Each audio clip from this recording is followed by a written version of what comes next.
shines as temperatures continue to rise through the morning. Through the day on Sunday, it generally stays cloudy across much of England and Wales. Outbreaks of heavy rain continue. Could be some further disruption. The Met Office warning continues, as well as some strong winds for many parts of the UK, particularly strong across northwest Scotland later on in the day. Temperatures here 9 to 11 Celsius, 15, 16 Celsius further south, so exceptionally mild for the time of year. Into Monday, weather systems start to clear away, but still remains blustery across the northern half of the UK in particular. Here, frequent showers through the day, turning increasingly colder as the day progresses. Some of these showers turning to snow later on, and temperatures starting to fall away, and generally staying unsettled as we go through the week. Temperatures nearer to average by Wednesday. It's our festive treat to you. Your chance to win an incredible £50,000 in tax-free cash. Our biggest ever Great British giveaway. What would you spend £50,000 on in the coming year? Spectacular holidays, a brand new car, home improvements, or maybe you'd just like to save it for a special occasion. For your chance to win £50,000 cash, text cash to 63232. One entry costs £2 plus one standard network rate message, or text bonus to 63232. 5 entries cost £5 plus one standard network rate message. Go to gbnews.com/win. Entries start from just £2. You can call 0903 681 3232. Calls cost £2 plus your network access charge. Or post your name and number to GB10 PO Box 8690 Derby DE1 9TT. UK only. Entrance must be 18 or over. Lines close at 6 p.m. on the 31st of January. Please check the closing time if listening or watching on demand. Good luck. Why go out on a Friday night when Friday night comes straight to your home? Talking about? Join me and my A-team of top pundits. Chemistry tonight is electric. As we tackle the big stories of the day with wit, insight and fearless energy. Man of the people. It's all vibe. Just a filing cabinet on wheels with a tie on. So, order in Friday Night Live with me, Mark Dolan, every Friday at 8, only on GB News, the People's Channel, Britain's news channel. Welcome to State of the Nation, daily plunge into the stories shaping our country. I'm Jacob Rees-Mogg, and Monday to Thursday we bring you the insights, the facts, the truth about how our country is being governed. Because what happens in Downing Street matters down your street. Tune in to State of the Nation every Monday to Thursday, 8 to 9 o'clock. Only on GB News, the People's Channel, Britain's news channel. It's Patrick Christie's Tonight, and here we do things differently. It's explaining the absolute madness of this, doesn't it? It's explosive. I mean, this is very good. It's lively. 850. Your government sat there, Sean, and it did nothing. It's controversial. And the Middle East has been in turmoil since before I was born. It's everything you need to kickstart your evening. Everyone's had their Weetabix tonight. I love to see it. That's Patrick Christie's Tonight, weeknights from 9 p.m. Only on GB News, the People's Channel, Britain's news channel. Join me, Camilla Tominey, for a frank and honest discussion with those in power that cuts through the spin and gets to the heart of the issues shaping our nation. You haven't confirmed that you want to stand as leader, but you haven't ruled it out either. This report basically says that he's not fit to stand trial. Is he indecisive? Incompetent? I deliver the dose of reality Westminster needs. That's the Camilla Tominey Show at 9:30 every Sunday on GB News, the People's Channel, Britain's news channel.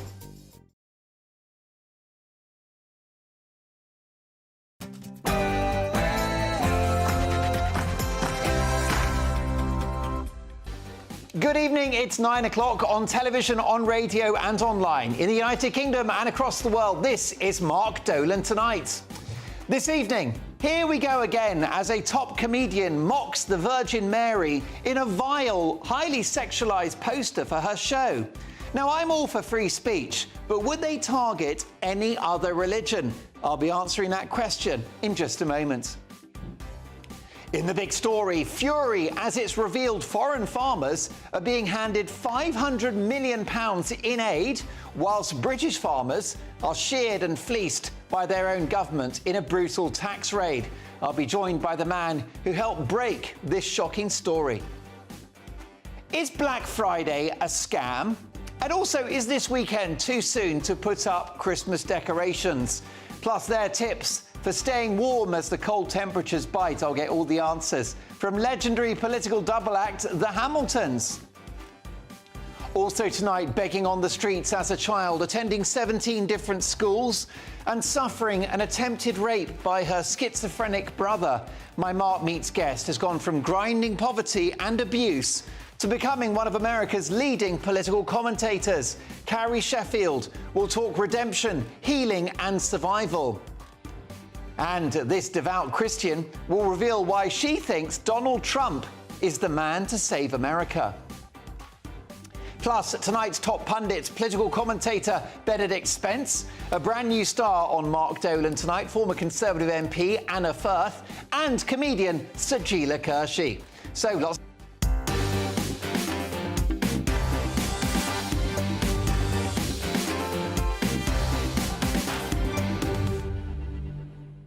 Two hours of big opinion, big debate and big entertainment. We know how freezing cold it is out there, and it's freezing cold in the house, isn't it? Because you're afraid to turn the radiator on. But listen, warm yourself up with a nice cup of tea or crack open a bottle of something fizzy, maybe a drop of wine, whatever tickles your fancy, because Mark Dolan tonight is your perfect Saturday night in.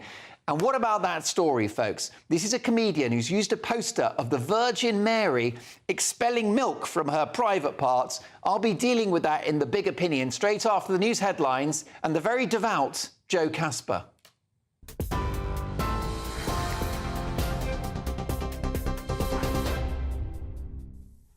Thanks, Mark.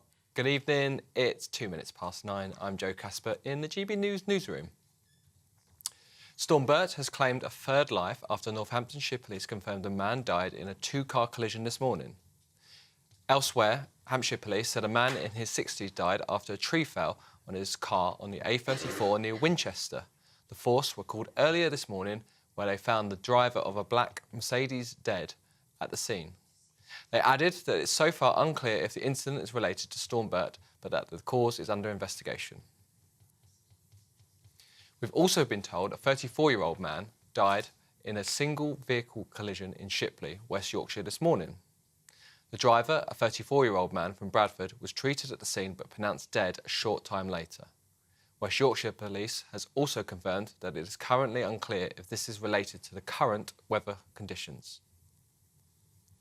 The Met Office has issued amber and yellow weather warnings as well as 16 flood alerts. This morning, winds of up to 105 miles per hour have been recorded and 13 centimetres of snow has fallen in some parts of the country.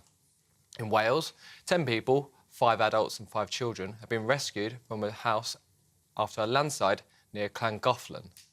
A North Wales Fire and Rescue Services spokesman said they are all being assessed by ambulance services away from the scene, somewhere warm.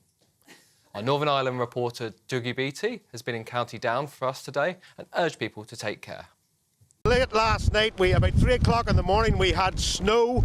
Now we've been battered by winds and really, really ice-cold rain. It's not sleet. The rain is just so freezing cold. And what's happened is the roads are now flooded, trees are down, and underneath that line, water is ice. So anybody that is out and about this morning, please, please be very, very careful. Football now, and there was a shock. There's been a shock win for Tottenham Hotspur in the evening kick-off as they smashed 4 goals past Man City at the Etihad. In the early game, Chelsea beat Leicester City 2-1. And in the 3 o'clock matches, there were wins for Arsenal, Brighton and Wolves, Aston Villa and Crystal Palace, and Everton and Brentford all drew. Keeping with sport, and 2 tennis rivals have come together. Novak Djokovic has appointed his rival Andy Murray as his coach. The Brit said, "I'm going to be joining Novak's team in the off-season, helping him to prepare for the Australian Open. I'm really looking forward to it and looking forward to spending time on the same side of the net as Novak for a change, helping him to achieve his goals." The Serb added, "I am excited to have one of my greatest rivals on the same side of the net as my coach." Those are your latest GB News headlines. For now, I'm Joe Casper. More in an hour. Now back to Mark Dolan.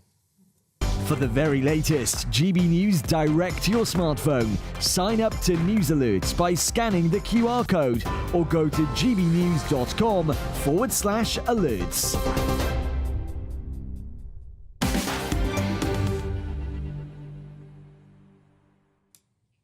Well, folks, a very busy 2 hours to come. Let me tell you that the BBC have been forced to erase and delete a highly offensive joke about a female journalist. So I'll be dealing with Have I Got News For You, the smuggest show on TV, in my take at 10. Lots to get through, but first, my big opinion.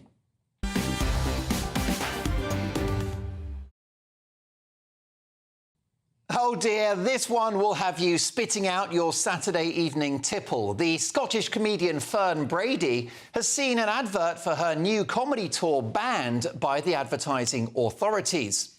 Now, the poster depicts the comedian as the Virgin Mary, squirting breast milk into the mouth of a kneeling priest, alongside the words, "I gave you milk to drink." Wow. Now, I've worked with Fern Brady, and she is a very fine comedian and a lovely person. But it's interesting, isn't it, how modern comics feel incredibly comfortable mocking certain religions but not others, with the kind of graphic imagery on display here that is clearly offensive to millions of Christians around the world. So why is it that the Christians get it in the neck? Well, that's because Christianity is a soft touch. It's the one religion which you're allowed to mock. We saw that during the embarrassing opening ceremony of the Paris Olympics, with a highly sexualised reimagining of the Last Supper, featuring themes of sadomasochism, whips, men waggling their asses around, sexual fetishes, and the now obligatory drag queens. Now, I am a free speech absolutist, and being offended does not give you the right to cancel the work of others, which is why I think it's actually a shame that this advert has been banned. Now, I don't like the advert, but it was not breaking the law. It was mocking a religion, and that is something that you should always be able to do in a free society. That's why, in my view, the word Islamophobia is such a problem. Now, anti-Muslim hatred is a disgrace, but the term Islamophobia prevents the criticism of a religion. And that's not healthy in a society that, for good reason, does not have blasphemy laws. Although good luck telling that to the innocent Batley school teacher that we don't have blasphemy laws. This is a guy and his family still on the run, his career in ruins, still fearing for his life, all for the great crime of showing students an image of the Prophet Muhammad as an educational tool. So unlike Christianity, other religions enjoy a higher protected status and the protection of unofficial blasphemy laws by the back door. It's two-tier, basically, like everything else in this country. So it's the double standards of this story that are the problem, not the comedian mocking Christianity. After all, that's been going on for centuries. Let's not forget The Life of Brian by Monty Python, one of the funniest films of all time. And yes, deeply offensive to Christians, so be it. But a young, up-and-coming comedian would never do a poster which mocked Islam or the Prophet Muhammad. If they did, I doubt they'd still be around to perform the show. So if you're going to mock Christians, fine. But make sure that you can mock everyone else of all other faiths. And that is not where we are right now. This might only be a poster for a comedy show, but it's no laughing matter.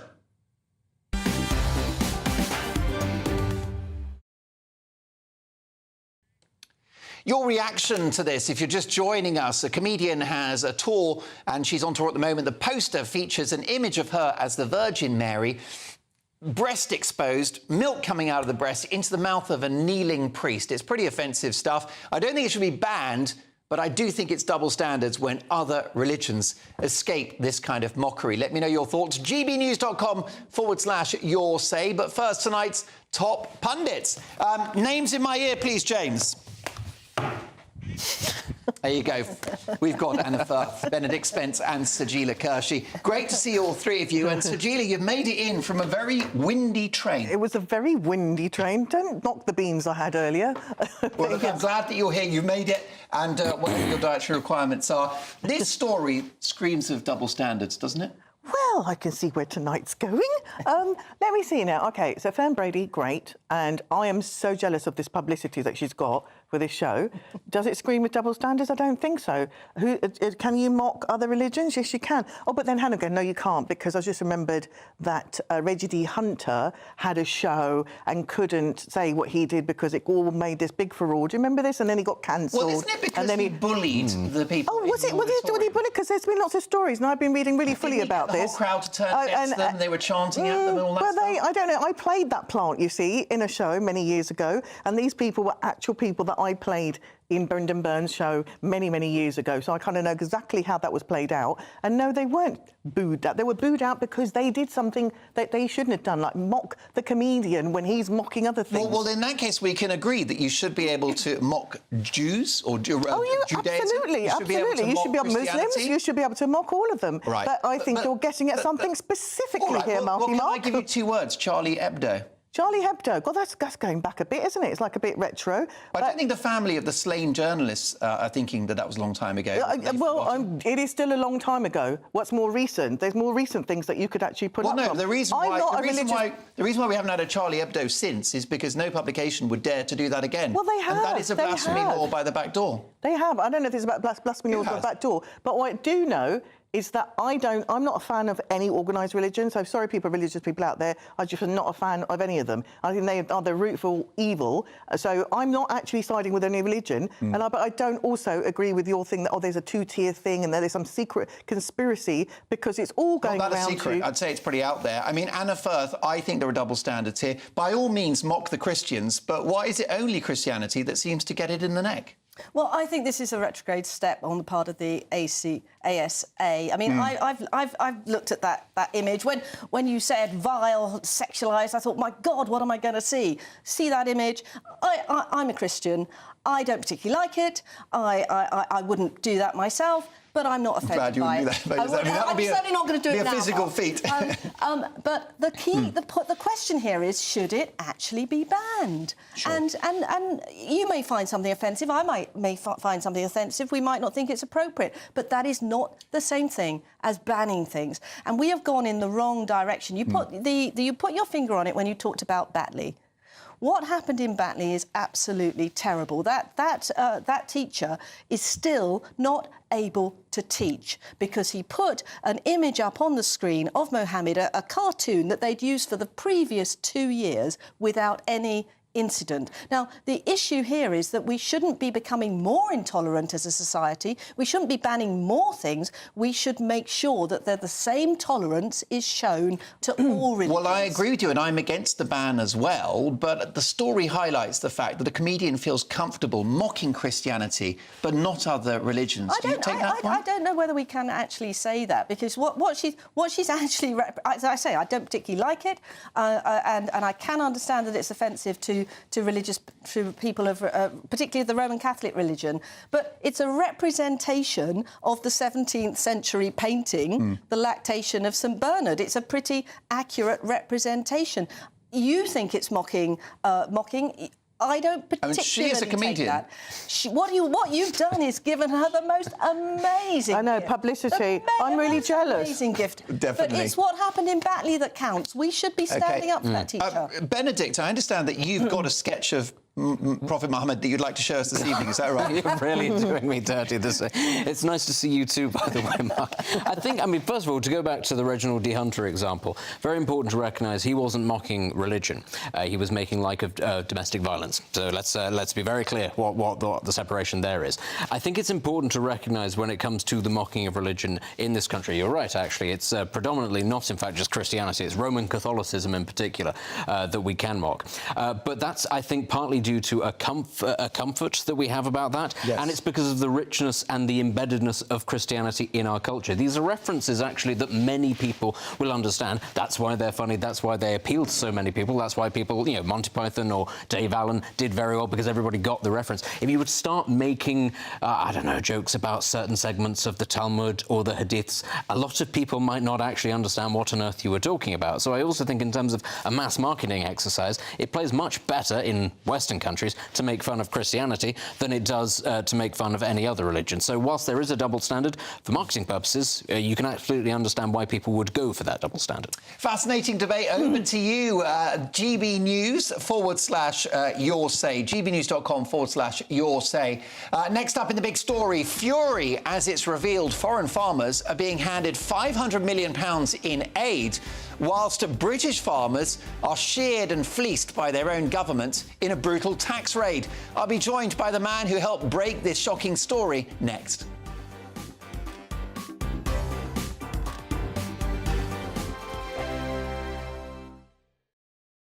Sunday with Michael Portillo from 11, only on GB News. Welcome back to Sunday with Michael Portillo. Well, drinkers have been warned about a drop in the quality of French wines after poor weather conditions hit this year's grape harvest.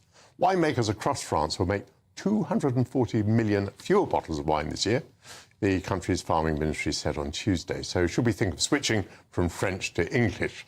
I'm joined now by sommelier and founder of Inflorescence Wines, Jacinta Madison-Williams. Hello, Jacinta. Good morning. Nice to see you. First of all, let's just think about the poor French.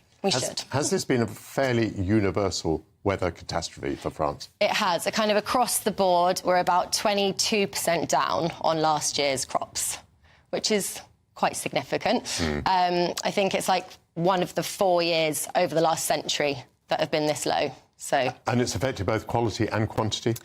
I would say more so quantity. There's always ways of counteracting quality. It depends if people are desperate to make wine. They can obviously push out more watered down grapes. There's been a lot of rain, if you hadn't noticed. Not only in France, we felt it here too. But lots of frost, supercell hailstorms have completely wiped out some crops. So in some cases, there's nothing to make. In other cases, it's just really watered down grapes, and you want to pick earlier to make sure you're avoiding all those rains. But I would say more so it's quantity. But saying that, France is still the biggest producer of wine in the world. It might be taken over by Spain this year, but as a consumer, don't panic. We're not going to run out of wine. And we obviously have lots of lovely wine growing here now in England. So whether we do make a little jump for a bit to English wine, but there's definitely still lots out there. GB News, the People's Channel. This is Britain's Newsroom, where your voice matters. It's just astonishing. With expert analysis and honest opinion, we don't just keep you informed. We bring you unique perspectives you won't see anywhere else. Can't argue with any of that. When the news happens, it happens here. On Britain's Newsroom, weekdays from 9:30 a.m. Only on GB News. I'm Christopher Hope. From pop stars to politicians, I'll interview anybody in a pub who's got a political opinion. Join me every Friday on Spotify, Apple Podcasts, YouTube or gbnews.com, or wherever you get your podcasts. This is GB News, the People's Channel. In the GB Newsroom, we bring you the news as it happens. With our team of dedicated journalists across the UK, we're ready to keep you up to date with what's happening every half an hour, every single day. Bulletins here on GB News, the People's Channel, Britain's news channel.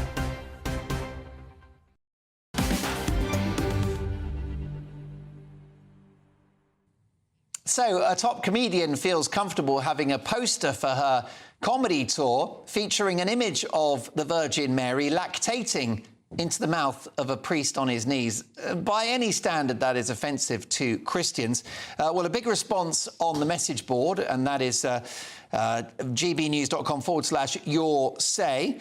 And Barbara says, hi, Mark, as an advocate for free speech, where do we draw the line of decency for everyone? I do believe we should return to blasphemy laws, and it will protect all. As a Christian, it does say in the Bible, in the last days, there will be mockers and blasphemers, so it comes as no surprise there are no atheists in a sinking ship.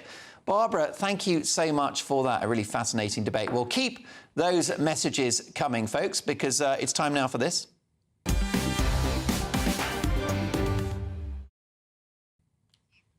Yes, indeed, folks. Let me tell you, this is going to anger you because we know what the farmers have been going through. Well, how about this? There is total fury about the government's tax raid on farmers. And the Daily Express have since published research by the Taxpayers Alliance revealing the UK government is handing £500 million to farmers in Africa, Asia and South America. More than £536 million is being spent overseas on 10 programmes, including grants to promote low-carbon agriculture practices in Brazil, the world's 11th richest country. Another scheme, worth more than £16 million, aims to help new farmers in Rwanda produce tea for the first time. Well, that'll have you spitting your cuppa out, won't it? To react, I'm delighted to welcome one of the people involved in this research, Elliot Keck from the Taxpayers Alliance. Hi, Elliot. Good to see you. Hi, Mark. Thanks for having me on. OK, so what's the story here? Well, so as your viewers will know, we spend quite a significant amount of money on foreign aid. We spend 0.5% of GDP every single year on foreign aid. That's actually down from what it was a few years ago. 0.7% originally? 0.7%, yeah, exactly. So Rishi Sunak, one of the few things that he did that was on the side of taxpayers was to bring that down to 0.5%, and a big chunk of that foreign aid spending goes on rural and environmental programmes. So the 10 programmes that you've listed there cover £500 million. There's actually a whole, a range more programmes. That £500 million spans quite a significant period of time. But just in the current financial year, we're spending about 120 million on rural programmes and another 450 million on environmental programmes.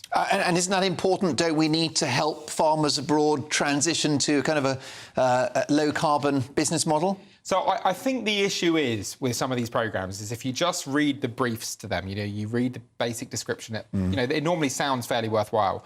The reality is often the actual metrics they use to evaluate these programmes are pretty weak. Often they don't really make much of a difference.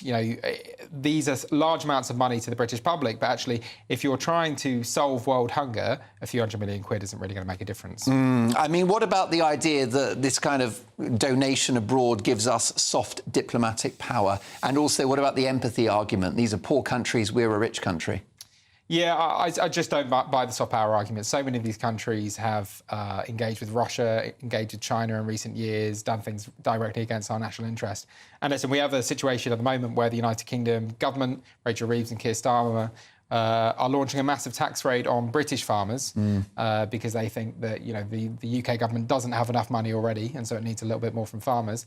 And at the same time, we're sending out actually a roughly similar amount of money to what we're going to gain from farmers out to farmers. Well, that's right. The inheritance tax raid may raise about £500 million a year, and that's the figure. Yeah, so the 500 million that we talk about with inheritance tax from farmers, that actually covers the changes to business relief as well. So actually the section from farmers is probably actually quite a bit smaller. Yeah, so any farmers watching the show tonight, and plenty do, ought to be quite furious about this. Yeah, and the reason why they're able to watch this show is because it's quite late in the evening now. Actually, most farmers are out from, the crack of dawn until late into the evening. I spoke to many of the farmers at the protest. They were not happy to be at the protest.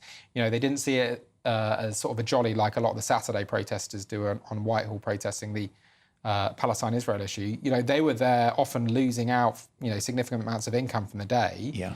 But because of how passionately they believe in this issue. Well, what about the idea that this inheritance tax raid on farmers is about making sure that wealthy individuals don't buy up land in order to enjoy tax relief? Yeah, so the argument behind this is that, you're taxed at 40% of your assets above £1 million. And so if you move that money into agricultural property as a result, you will then be exempt from that tax. My answer to that is scrap inheritance tax entirely. If you're not happy about that exemption and that distortion, get rid of all inheritance tax. It doesn't raise that amount of money. It's a tax directly on the families who are grieving for the loss of a loved one. It's a tax on an estate that has already been taxed throughout its existence. Get rid of the whole thing, Mark. But do you think that inheritance tax on farmers is particularly egregious? Yeah. So why have the farmers enjoyed exemption, hitherto?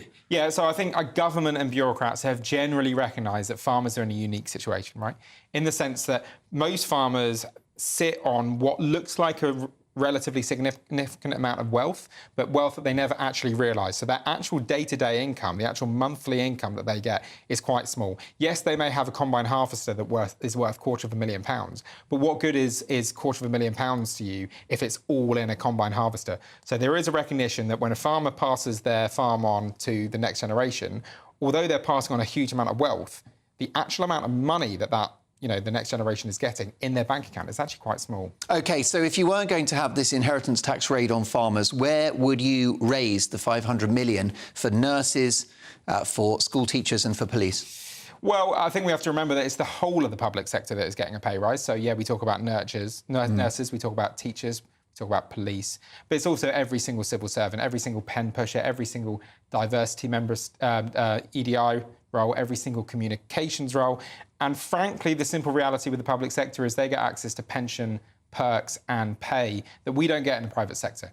And so if we're talking about increased pay for public sector workers, I'm afraid it's not the right time. All right, so what you would do is you would spare the farmers and then you would, fire people in the public sector or not give them pay rises? I would like to see a significant reduction in the number of people working in the public sector. Undoubtedly, it's 500,000 more, I think, than before it was before COVID.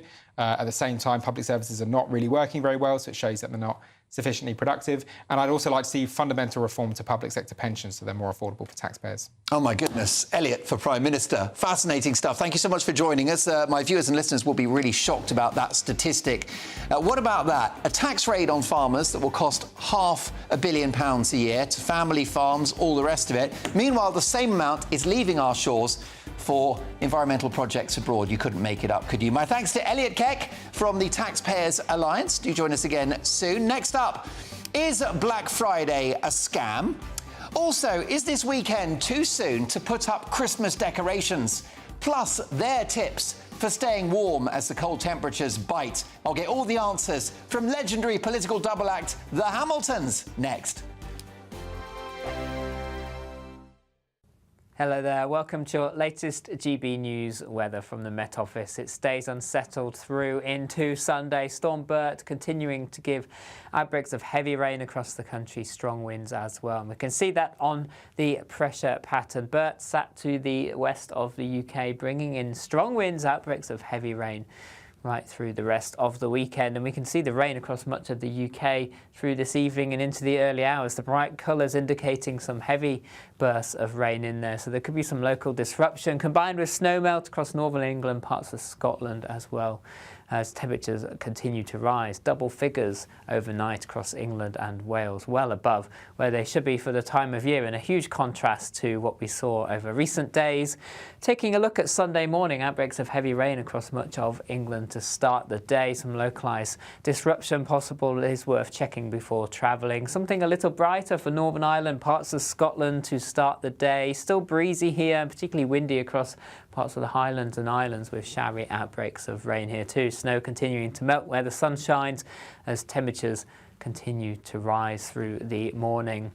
Through the day on Sunday, it generally stays cloudy across much of England and Wales. Outbreaks of heavy rain continue. Could be some further disruption. The Met Office warning continues, as well as some strong winds for many parts of the UK, particularly strong across northwest Scotland later on in the day. Temperatures here 9 to 11 Celsius, 15, 16 Celsius further south, so exceptionally mild for the time of year. Into Monday, weather systems start to clear away, but still remains blustery across the northern half of the UK in particular. Here, frequent showers through the day, turning increasingly colder as the day progresses. Some of these showers turning to snow later on and temperatures starting to fall away and generally staying unsettled as we go through the week. Temperatures nearer to average by Wednesday. Join me, Camilla Tominey, for a frank and honest discussion with those in power that cuts through the spin and gets to the heart of the issues shaping our nation. You haven't confirmed that you want to stand as leader, but you haven't ruled it out either. This report basically says that he's not fit to stand trial. Is he indecisive? Incompetent? I deliver the dose of reality Westminster needs. That's the Camilla Tominey Show at 9:30 every Sunday on GB News, the People's Channel, Britain's news channel. Hi there, I'm Michelle Dewberry, and I'm going to take a second to tell you all about my show, Dubes & Co. We start off with the issues of the day. We then bring in both sides of the argument. We get rid of the disrespect. And then you throw me into the mix. And trust me, I'll tell it exactly how it is. And then, of course, the magic ingredient, you at home. We mix it all together, and what have we got? In my opinion, the best debate show in town. Monday to Friday, 6 till 7 on GB News, Britain's news channel.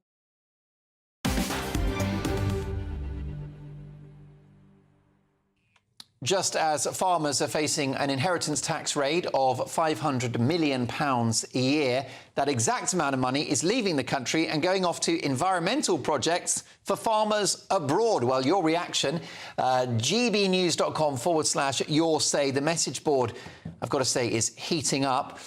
This from Adrian. Good evening, Adrian. How are you? Thank you for watching the show. Adrian says, farmers are not passing money on, they're passing a farm on. Assets, not money as such. It won't help the NHS. Cut management in the NHS. Do not hammer the farmers. We've also got this. They are saving foreign farmers for the cheap crap that they grow and import. I'm sure Labour just hates the people here, and that's why they're doing things to upset everyone. OK, well, look, Adrian, it's all about opinions, isn't it? Labour would argue that they have a very strong mandate to govern and to improve the country. But keep those opinions coming. gbnews.com/your say. Now, you won't want to miss my take at 10. It's in half an hour's time. And have I got news for you? I've had to delete an offensive joke about a female journalist. I'll be dealing with the smuggest show on TV. Have I got news for you? In no uncertain terms, at 10, and I'm not pulling my punches. But moving on, this week, retailers will seek to attract hard-up Brits with pre-Christmas bargains as Black Friday events happen across the country. But is Black Friday really good value for money, or is it a scam? Who better to ask than Britain's most well-heeled political double act, Neil and Christine Hamilton, the Hamiltons? Well-heeled, maybe the most well-oiled. Well, that's it. You spend all your money on Pinot Grigio, don't you, rather than the cashmere sweaters. Christine, let me start with you. Oh, there you go. Cheers. They got started early. Christine, do you get excited about Black Friday? No, of course I don't. But you've just, I mean, Black Friday is, as I understand it, it's an American import. It's basically all to do with Thanksgiving Day.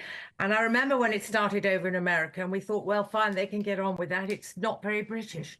But, you know, I've been getting, you know, you get inundated with adverts on your computer, your phone, etc., etc. I have been getting Black Friday deals thrust at me now for several weeks. I mean, they seem to go on all the time. It's become synonymous with just an amazing deal. It's a Black Friday deal. It's got nothing to do with Black Friday. So they seem to be going on all the time. And I think any of these sales, people have to be incredibly careful. I mean, if you buy something that you didn't really want anyway, then that's not a bargain to start with.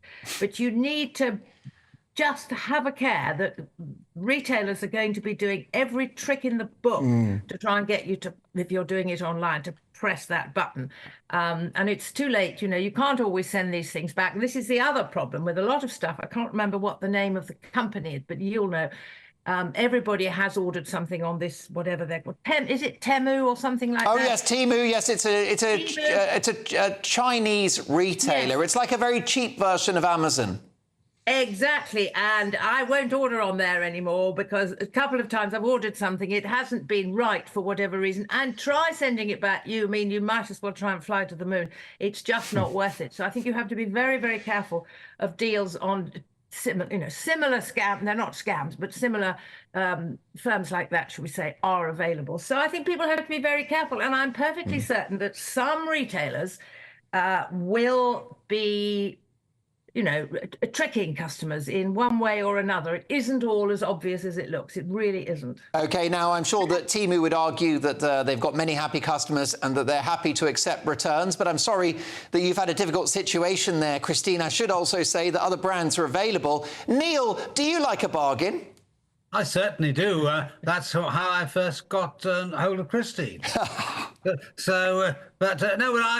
was your opening gambit? What was your chat-up line?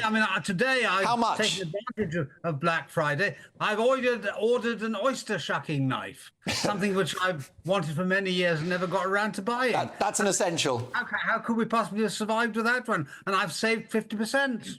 Apparently. Don't you think there's something a bit depressing, Neil, about this shopping all year long? We used to wait, didn't we, until January for the sales. Why does everything have to come early now? Yeah.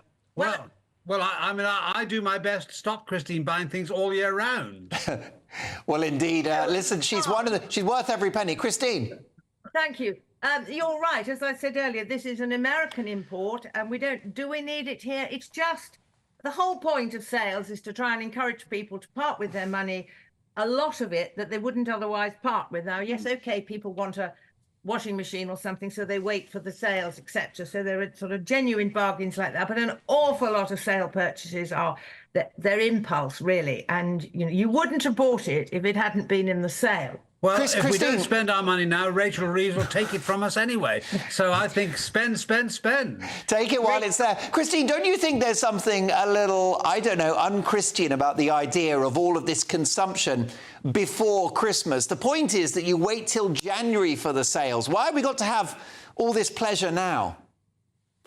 Well, I'm not against pleasure, Mark. So I've heard. But there is also the fact that it always seems a bit unfair that you're buying all these presents for people before Christmas at full price when you know perfectly that's true. A few days later the damn things are going to be discounted, which is why sort of sensible, careful shoppers shop in January for the following Christmas. That's not me, by the way. I'm certainly not that organised. But it does seem a bit tough. There's an absolute orgy of spending before Christmas. As I say, when you know it's going to be cheaper afterwards, it's all a bit grim, really. I have to say, I have actually ordered, I've just realised, on that brand, which we won't mention again, some rather wonderful things for the kids for Christmas, our great nephews and niece. They're neon signs, and you twist them into your name, and they've got a sort of whatnot battery attached to them, and you can have a glow, a glow on the wall with your name. I hope they're going to love those. Have you bought one for me? No, I haven't bought one for you. What about your Christmas shopping, Neil? Do you have something in your sack for Christine this year? No, I contract out to Christine. It's far too difficult for me to do. I just pay the bills. Oh, excuse me. We have, when we've got all the family here, which we have for Christmas every year, we have Secret Santa, and there are about 11 of us, I suppose, in total. So everybody has to buy a present for everybody else. If you don't understand Secret Santa, that's what happens. It goes into somebody's stocking and you don't know who's given it to. I have to buy 11 presents from me to everybody else, and then I have to buy another 11 presents from him for everybody else, including his present to me. So I have to buy about 23 Secret Santas. It's a nightmare. I must start now. Well, let me tell you, Neil's the gift that keeps on giving. Can I ask you, Neil, it is the 23rd of November. Is it too soon to put up the Christmas decorations this weekend? Because lots of people are doing it, and they're getting dog's abuse online for doing so. Absolutely not. We certainly don't want to celebrate Christmas in November. We have to remember that, supposedly it's a religious ceremony, Christmas, and that's the 25th of December. And I think it's absurd to start all the shenanigans that go on around Christmas a month in advance. Certainly the 1st of December is the very earliest that we would ever contemplate doing anything about getting the Christmas tree down from the attic. We have to have an artificial tree because I'm allergic to the real ones. So I have to cart the tree up and down every year. So we do that at the beginning of December, and then Christine dresses it just as she dresses me. And so the Christmas begins for us probably no earlier than about the 10th or 11th or 12th of December. Well, there you go. But Mark, seriously, I mean, that was all serious, but this business of decorations and everything going up in shops, etc., it's all about the same business as Black Friday. It's all about getting us to spend money. Start people thinking about it early, but no, Christmas should not start till December. Definitely. Well, it's interesting to hear that Neil doesn't get his balls out till December, and with that, I'm in agreement, Neil. Last word before we go: it is cripplingly cold out there. Many of my older viewers and listeners will not be getting the winter fuel allowance this year. Neil, what is the best way to stay warm this winter? Well, we've lost our winter fuel allowance too. And so apart from the obvious answer, which is basically to hug each other, I think a glass of Cabernet Sauvignon will do the trick for central heating in a different way. And I'm pleased to hear it. If we've got time, there's two sorts of people, as it were, roughly speaking, complaining about the cold. One are the really genuine cold, the pensioners who simply cannot, etc., etc., and they some of them daren't get out of bed. That is horrendous. And the fact that we've lost our heating allowance, of course we should have lost our heating allowance, and it obviously was beyond the wit of the Labour government to take it from people like us and not take it from the people who really need it. I mean, it's a massive failure of government policy. And then there are the people who complain that they're cold because they have never lived anywhere except centrally heated homes. They don't understand about vests. They don't understand about all that sort of thing. Long johns, they probably don't know what long johns are. And you have to dress appropriately. So for the genuine cold, it's the most appalling time of the year. But for those who are just too vain, frankly, because they want to go around with bare midriffs and bare feet and all sort of thing. I mean, it's rubbish to complain about being cold. It's your own fault. Absolutely. I mean, would you like to see what I'm wearing underneath at the moment? Might be time for an ad break. I see we've all got the same colour on, Mark. Yes, there's something in the air. I'm in the pink tonight, and I'm always in the pink when the Hamiltons are on. Neil, are you? You're teasing me with your outfit tonight. What is going on downstairs? No, well, nothing's been going on downstairs for years, but there it is. And on that note, Mark, when we turned on at 9 o'clock and I saw your shirt, I looked down. Mine is wool, by the way, and it's the second layer. This isn't the base. There's another layer underneath, and I thought, dear God, we've got the same colour on. Well, listen, you both look gorgeous. Director Faye is not convinced about the shirt-tie combination, but you can't win them all, can you? I'm with Faye, I'm afraid. It's just a bit too much. I see you're wearing Hawks Club tie, by the way. Well, there you go. That's it. I try. I thought I was dressed up like a Christmas present. Thank you to the Hamiltons, who are the gift that keep on giving. Enjoy the rest of that flagon of wine, and we'll catch up soon. My thanks to Britain's best-known political double act, the Hamiltons. Nice to have a bit of fun on a Saturday night, isn't it? But listen, next up, this is a massively exciting Mark meets. Begging on the streets as a child, attending 17 different schools and suffering an attempted rape by her schizophrenic brother. My Mark meets guest has gone from grinding poverty and abuse to becoming one of America's leading political commentators. Carrie Sheffield will talk redemption, healing and survival. Plus, this devout Christian will reveal why she thinks Donald Trump is the man to save America. That's next.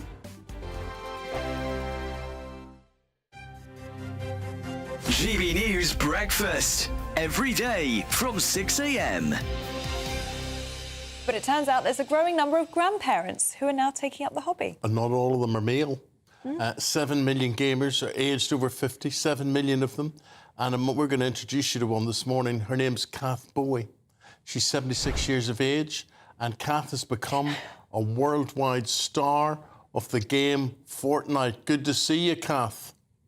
Hello, good morning to both of you. Morning. And tell me this, Kath, is Bowie your real name? Bowie. Yeah, Bowie. Yeah, it is my real name, yes. And you do it a Bowie and not a Bowie? It's a Bowie, yes, definitely Bowie, yes. Bowie or Bowie? Bowie. Bowie. But that's not what the Jim Bowie was called, or Jim Bowie was called in the Alamo. He was a Bowie. No, but that's what I'm called, Kath Bowie. Oh, right. She's her own superstar. You are your own superstar. You are indeed. Well, so we're led to believe, Kath, that there's nobody else like you, or very few people like you, but there is. There is lots of people your age, your stage, doing what you do. Yes, there's not a lot that streams. Okay, Fortnite, but there's definitely plenty that plays. Any game, you know what I mean? It doesn't have to be Fortnite. It can be any game. So, Kath, how did you get started in all of this? Oh, yeah, well, it's 7 years ago, actually. I walked into my teenage grandson's bedroom and just saw him playing what I now know, of course, and what I play is Fortnite. And that was the very first week that Epic had released it. And it was just really love at first sight. GB News, the People's Channel. If you want your news to be straight talking, this is a nightmare for the Conservatives again. Down to earth. It's not just Nottingham where this is happening, is it? And most importantly, honest. Hard-working, middle-class taxpayers, they'll get their book thrown at them. Then catch me, Martin Daubney, Monday to Friday, 3 till 6 p.m. on GB News, Britain's news channel. This is Britain's Newsroom, where your voice matters. It's just astonishing. With expert analysis and honest opinion, we don't just keep you informed. We bring you unique perspectives you won't see anywhere else. Can't argue with any of that. When the news happens, it happens here. On Britain's Newsroom, weekdays from 9:30 a.m. Only on GB News. Join me, Nana Akwe, for an informative, interactive news programme with a difference. It's fun. No, he didn't say that, Dave. I'm so surprised. I think there's an element of truth to that. Join me from 3 p.m. every weekend, only on GB News, Britain's news channel.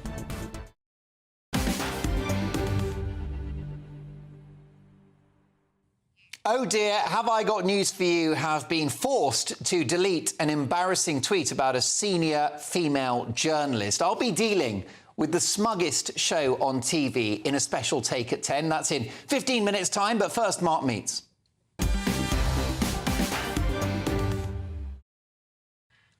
And tonight, begging on the streets as a child, attending 17 different schools and suffering an attempted rape by her schizophrenic brother, my Mark Meets guest has gone from grinding poverty and abuse to becoming one of America's leading political commentators.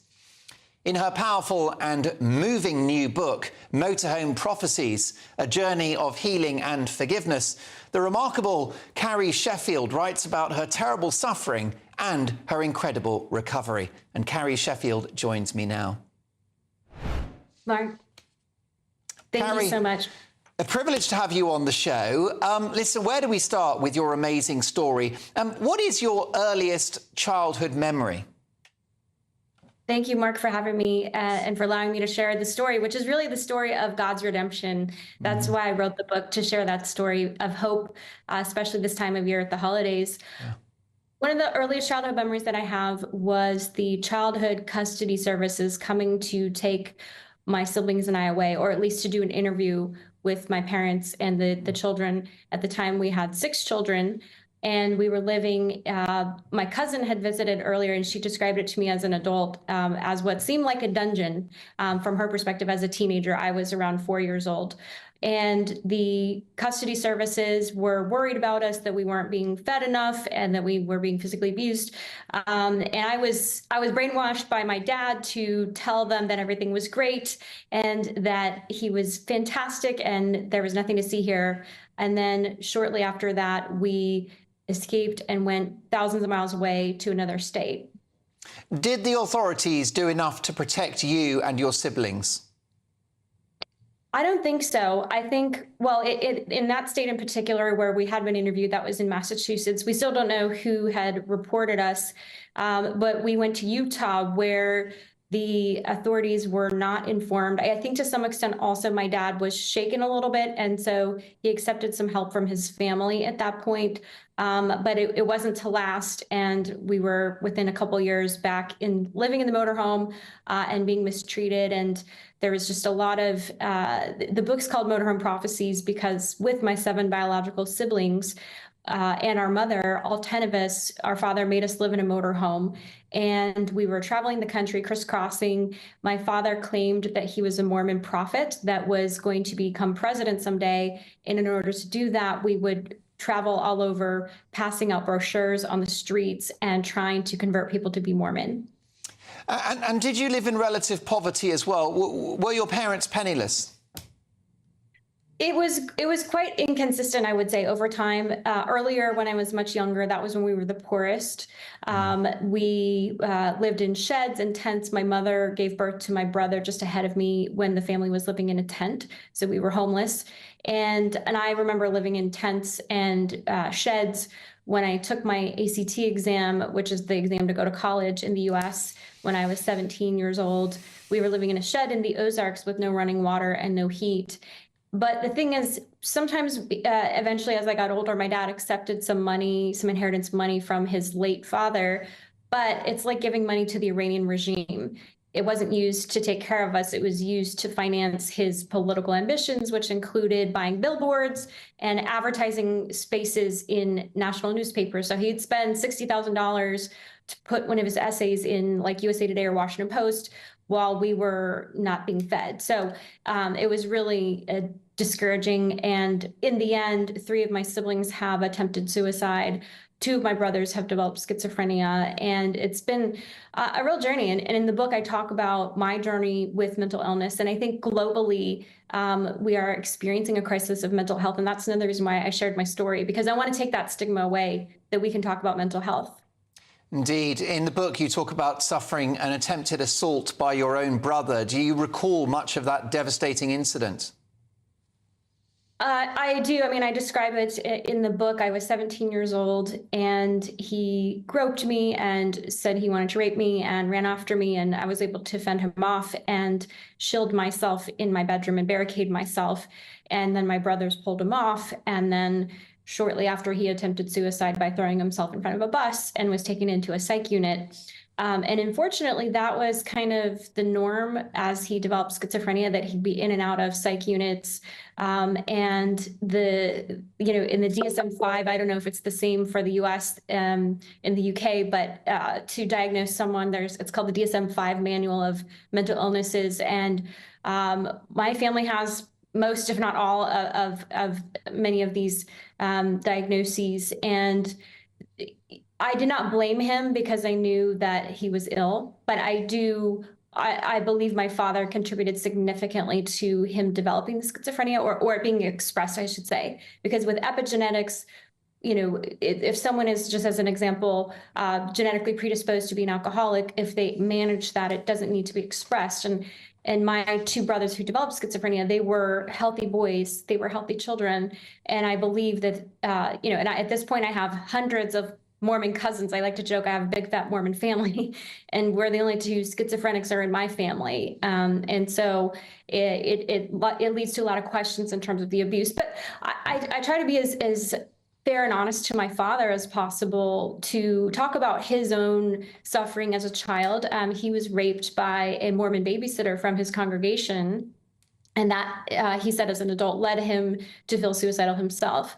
And so he, in some ways, kind of passed on this intergenerational trauma in the same way that the Bible is filled with this idea of intergenerational blessing and passing on a patriarchal blessing. We had the opposite, unfortunately. Carrie, are you in touch? Is your father still around? Are you in touch with him? Are you able to forgive him? Well, the book talks about my journey of forgiveness, and a gentleman who eventually became who I call my forgiveness mentor helped me through that process. This gentleman, he's a pastor down in the state of Georgia in the United States. I'm sorry, in South Carolina, in Charleston, South Carolina.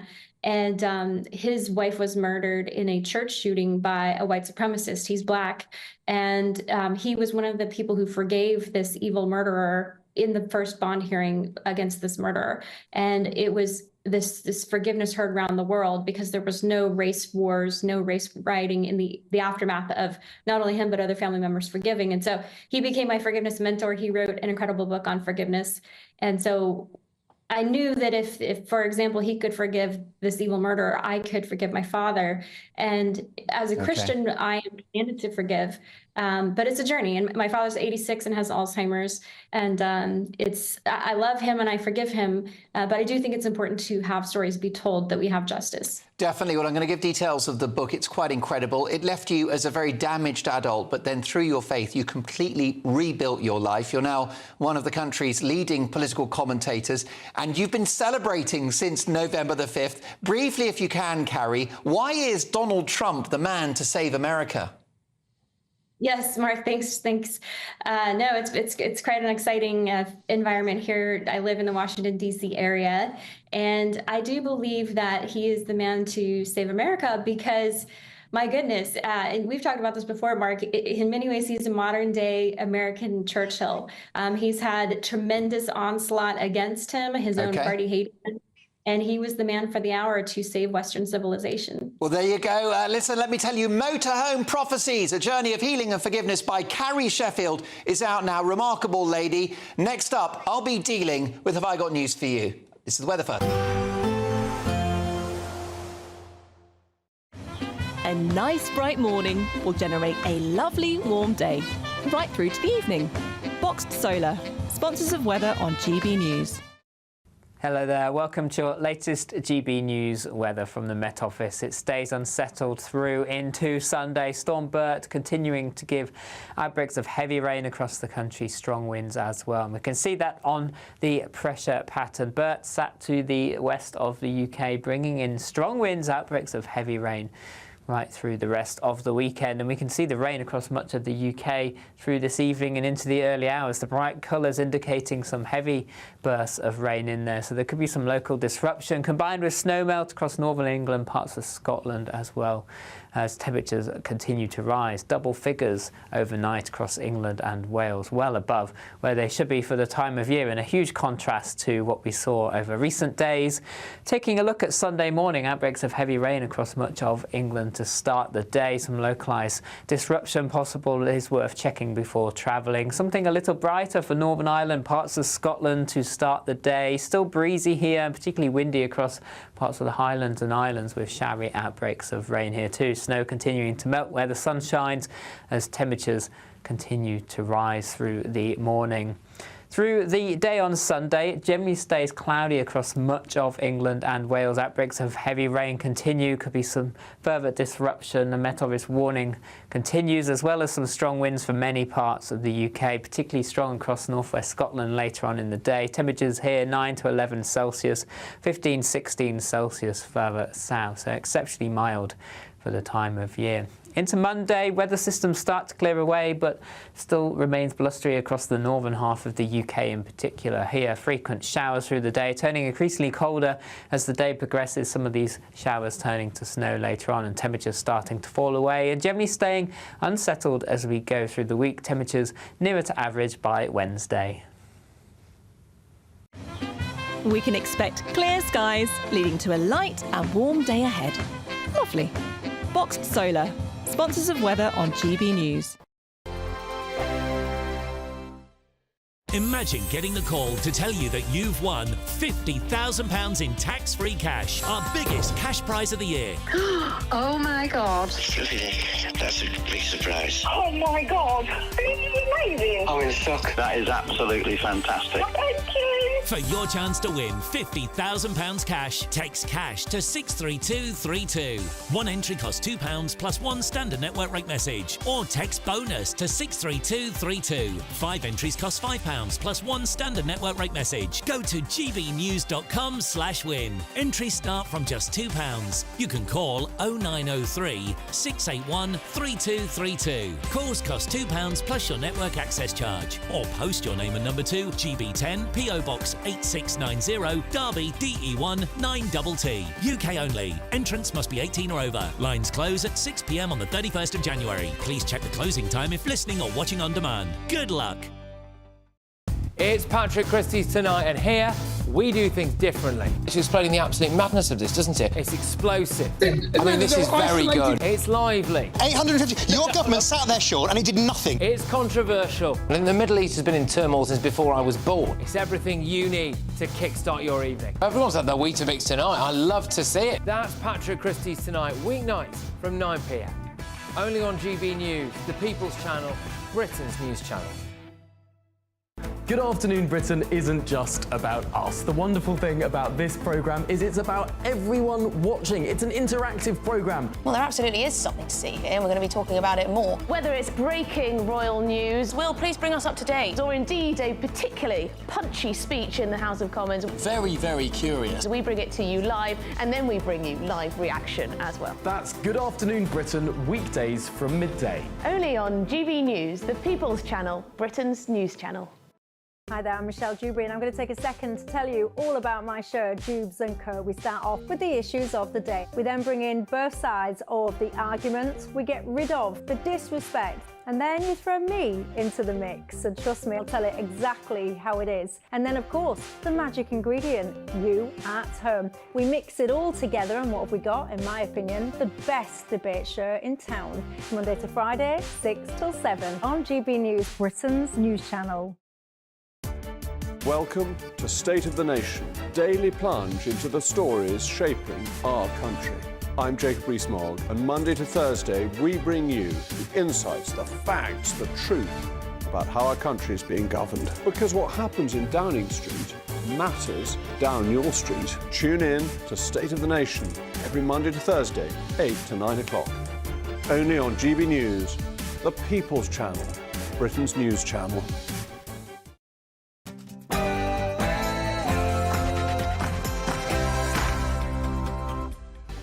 Good evening. It is 10 o'clock on television, on radio and online in the United Kingdom and across the world. This is Mark Dolan Tonight.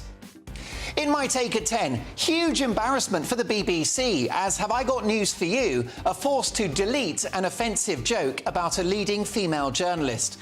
I'll be calling out the smuggest show on TV in just a couple of minutes. You won't want to miss it. Obscene!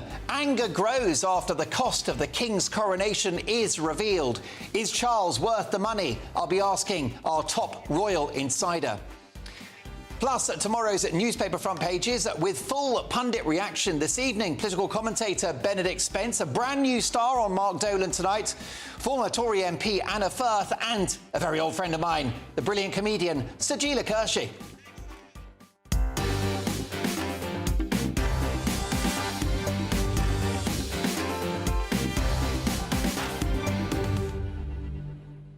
I'll be dealing with the woke BBC and Have I Got News for You in just 2 minutes' time in a special take at 10. You won't believe this story. But first, let's have some real news, some hard news from a man you can trust, Joe Casper.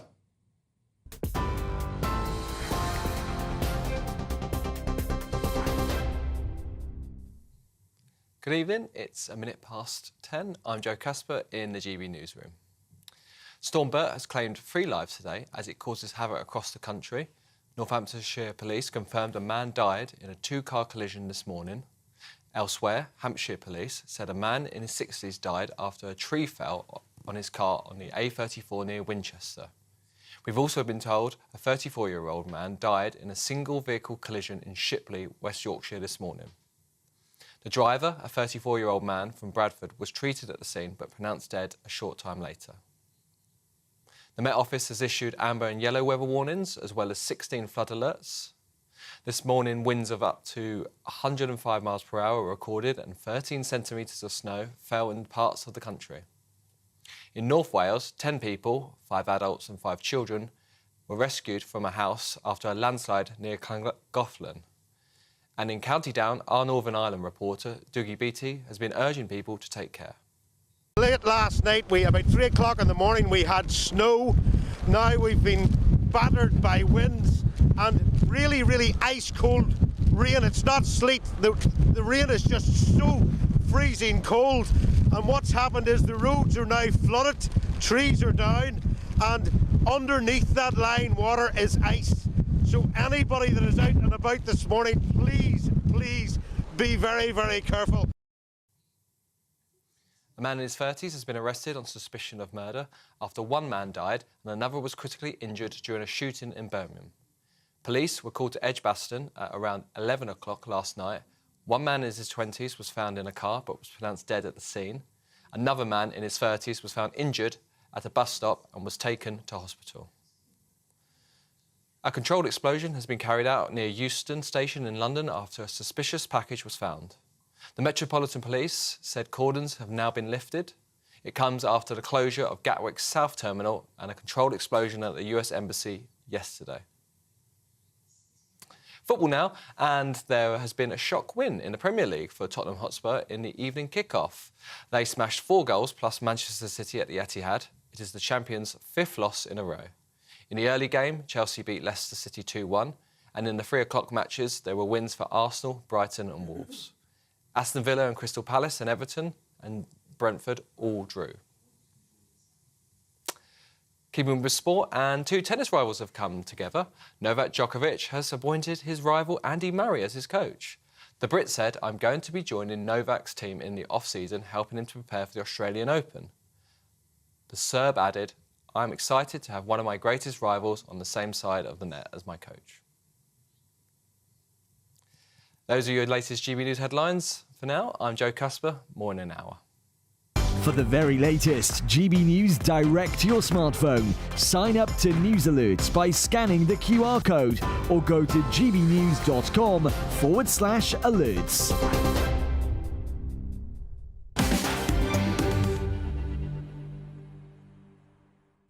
A very busy hour to come. The papers are on their way with full pundit reaction, plus new figures are emerging. The real cost of the King's coronation. Is Charles worth the money? I'll be asking my top royal insider. But first, my take at 10.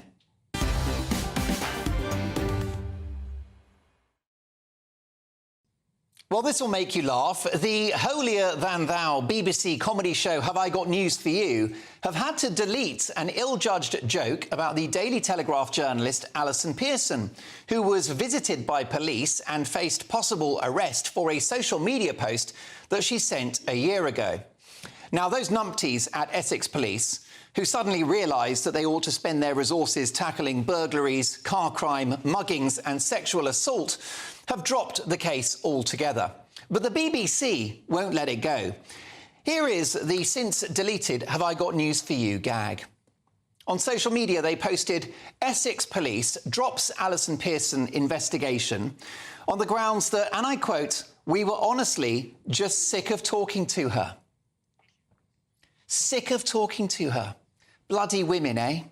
It reminds me of the BBC Doctor Who star David Tennant, who said that he hoped that the new Tory leader Kemi Badenoch would shut up and didn't exist. How ironic from the progressive left, who dominate BBC shows like Doctor Who and Have I Got News For You, who call everything hate speech except when it comes from their own mouths. Of course, Alison Pearson's great crime is not an historic social media post. That's not the story. It's her politics, which are unacceptable to this smug, sneering, state-funded TV wokefest. Of course, it's not unusual for this leftist, taxpayer-funded echo chamber to belittle women who dare to have conservative views. Here is one of the show's stars, Ian Hislop, a few weeks ago yelling at a former Tory minister, Dame Andrea Jenkins, who jokingly suggested that the studio audience was politically biased. You can't just say you've selected the audience. You've got no evidence for that, no proof. It's just this isn't GB News.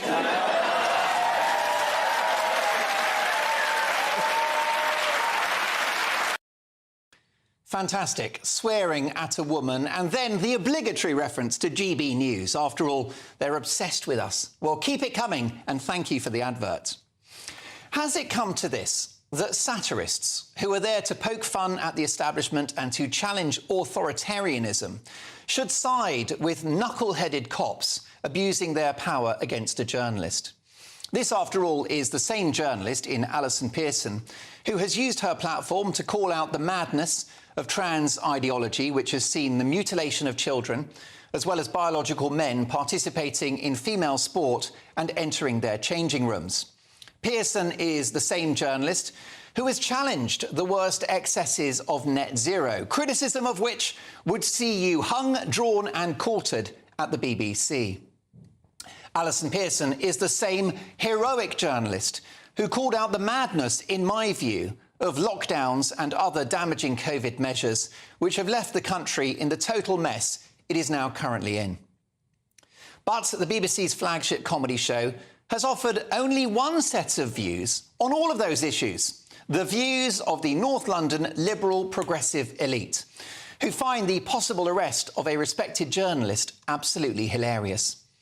Now, this is the same show that this week dismissed the plight of hard-working farmers who apparently are all rich or something.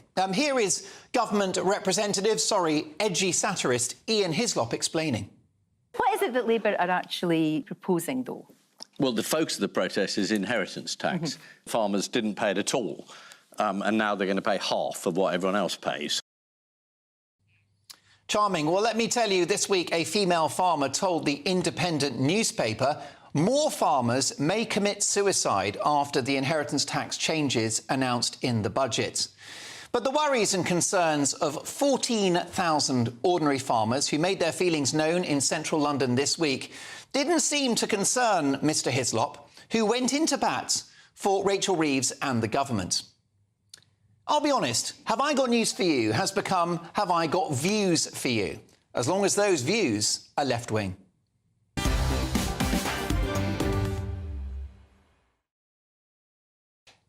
Your reaction to that, Have I Got News for You? Do you still watch it? Do you want to defend it? Because it's still got millions of viewers, so they must be doing something right. Let me know your thoughts. gbnews.com/your say. But first, tonight's top pundits. A brand new star on Mark Dolan tonight. Former Conservative MP who's going to get a very kind treatment tonight. I don't yell at anyone or use the B word.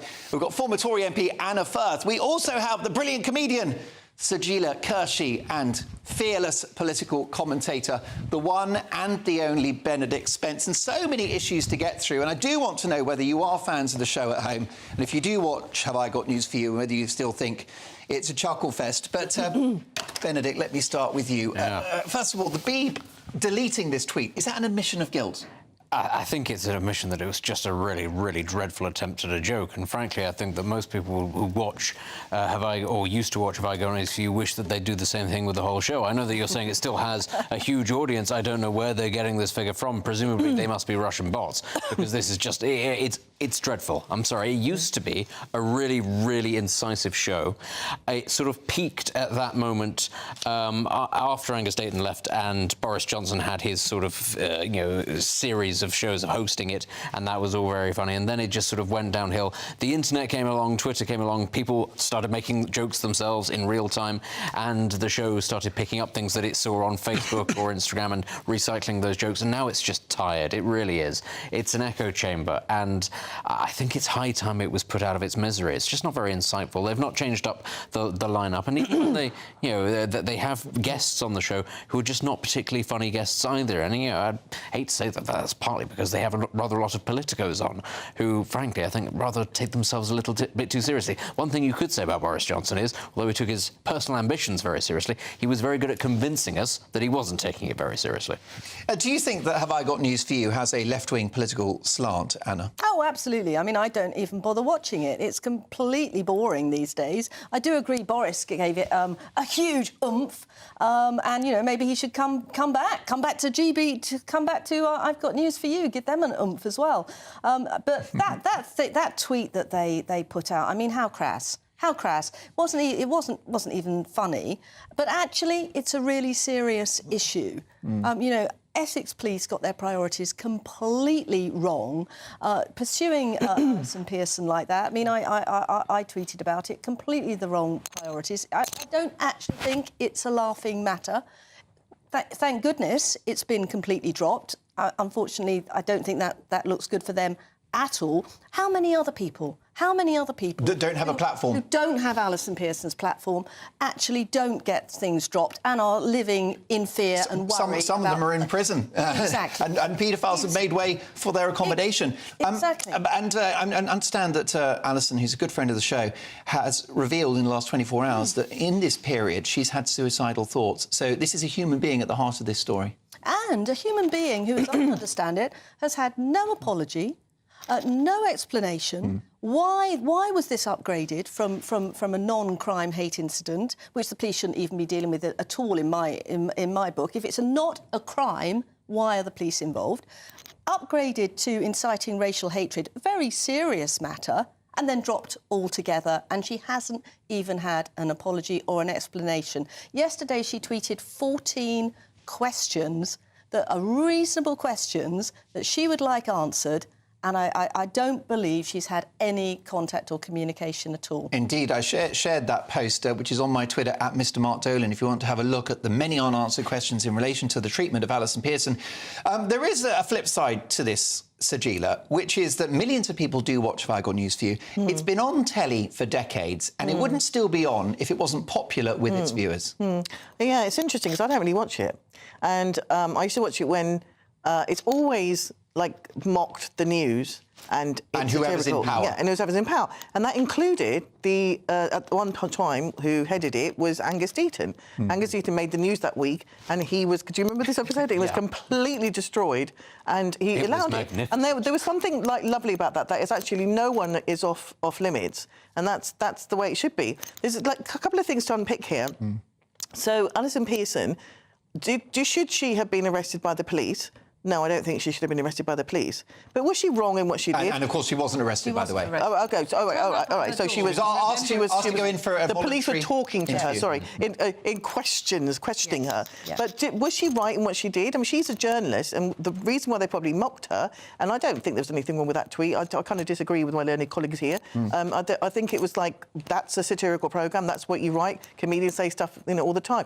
What they made a mistake was to delete it. That was a stupid thing. I was wondering, what if you delete something? It's like you think you did something wrong, and that was where I think they made the mistake. But Alison Pearson, she tweeted something which wasn't even the picture. The picture was of like 3 Pakistani men who supported Imran Khan's party, and she called them Jew haters. Right? And that was quite inflammatory. OK, well, indeed. And, I'm happy to come back to this when we do the papers, but just on the point of Have I Got News for You, is there a free speech argument here that they've tweeted a joke? Perhaps they shouldn't have had to delete the gag. Why have they deleted it? Well, I'm sorry, I have no inside knowledge on that one, but that's my question. By their tweet? Yeah, but I agree. I agree with you. Why did they delete it? Because that was a stupid thing to do, because it make you think... Well, that's it, because I don't want them to be deleted, and I don't want the show to be cancelled. I don't want it to be deleted. All I want to do is call out the fact that it feels like a left-wing echo chamber. It wouldn't be a problem, except that we're paying for it. Do you not think that the Have I Got News for You is sort of politically biased? I think it's got the two heads, right, who are politically left field, right? So that we know that. So of course that's going to have their opinions, and their opinions are really kind of overtaken over the years. Like I said, when you had like the different presenters and stuff, it gave it like fresh kind of vibe. And I think I agree with you. It's a little bit tired. But actually, maybe this is a bit rich. It's had its day. Yeah. Is it a bit rich? For me, as a GB News presenter, this brand new channel, we're building our audience, but minuscule compared to the millions that tune in to Have I Got News for You every Friday night, and the millions that watch and listen to BBC content every week. Is it a bit rich, especially with this accusation of Have I Got News for You being left-wing? Well, they might seem left-wing because we've had 14 years of a Conservative government. Do you not think that in time they will recalibrate and they will become the show that criticised the current Labour government? They may well, but they may well be. And then they'll be called right-wing. But I don't. They're damned if they do and damned if they don't. I don't think it really matters, left-wing, right-wing, whatever wing they are. They need to be funny. That's what the show is about. But some people argue that they are. Anna, would you go on it?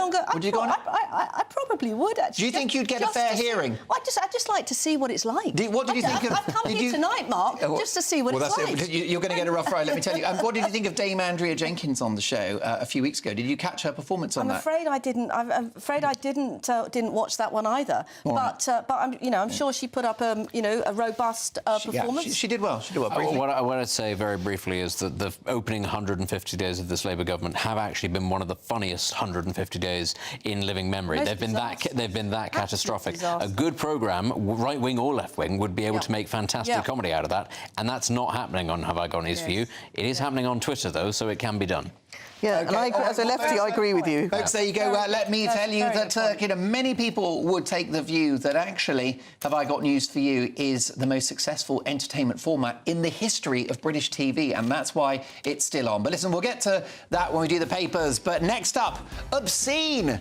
Anger grows over the cost of the King's coronation. New figures revealed. Is Charles worth the money? I'll be asking our top royal insider, Kinsey Schofield, next.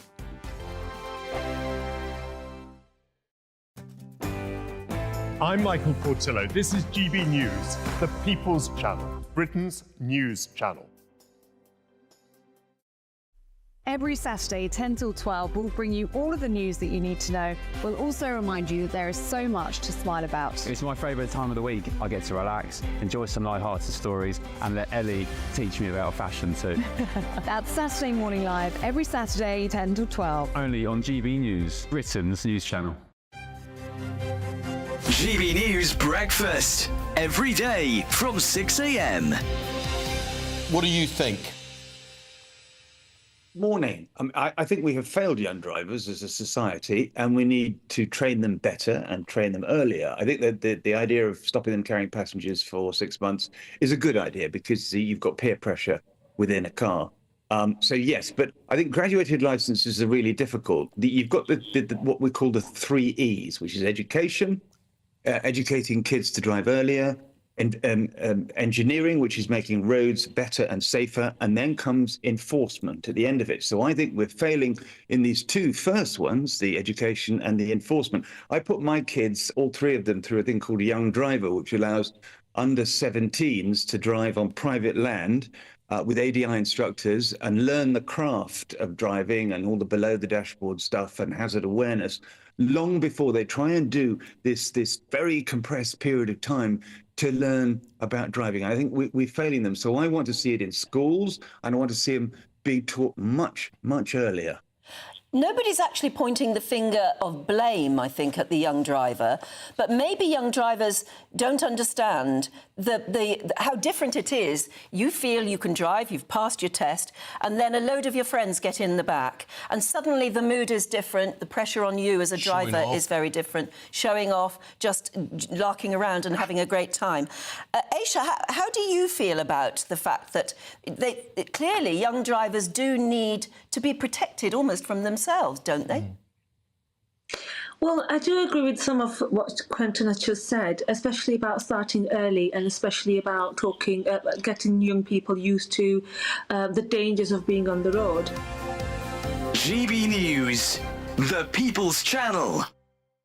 We're proud to be GB News, the People's Channel. And as you know, we always love to hear your views. Now, there's a new way of getting in touch with us at gbnews.com/your-say. By commenting, you can be part of a live conversation and join our GB News community. You can even talk to me, Bev Turner, or any of the members of the GB News family.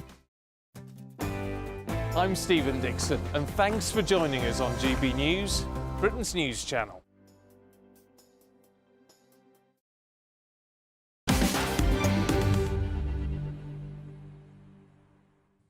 OK, folks, it's time for US News with the Queen of American showbiz, royal and political reporting, Kinsey Schofield.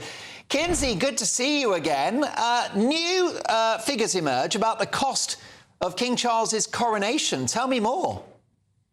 Well, that's right. It apparently cost £72 million. People are very livid about this. But at the time when we were gearing up for the coronation, the Center for Economic and Business Research estimated that the UK would get, £337 million in extra tourism and spending in pubs over that 3-day weekend. I'm hoping that if somebody actually sits down and does the numbers, it will seem as if it evened out in some way, shape, or form. But I do agree that there are going to be some people that are not happy with this number. It seems like quite a bit. Indeed, but I think personally that King Charles is worth every penny because it's not all about him, is it? This is a national occasion and Britain on the world stage, Kinsey. I mean, it was the greatest PR exercise that I've seen in my entire life. I was there. I saw. Yes. I ran on the street into multiple friends that were there, other royal watchers. So you don't run into your friends in foreign countries very often. I think that is an example of how many people wanted to be there and wanted to see, something that was so exceptional. And it is costly. I think that the reason that so many people are upset over this is that Channel 4 documentary that went into some of those numbers. King Charles, Prince William, perhaps loaning some of their land to the NHS, some of the $11 million, I think, in rent, that 11 million pounds, that is hard to swallow in a tough economic time for normal people. Indeed. James, give me a bit of royal float when you get a second, because I can't get enough of these royals. I think the reason why they are such a global product is because of the pomp and the ceremony, and that doesn't come cheap. Let's talk about our amazing Queen, Queen Camilla and Princess Anne. Those are two of my favourites, and Camilla tried to show a great deal of respect to Anne this week. It didn't quite go according to plan. What's the story here? That's right. The Princess Royal and Queen Consort attended a joint engagement at the University of London's Foundation Day on Wednesday.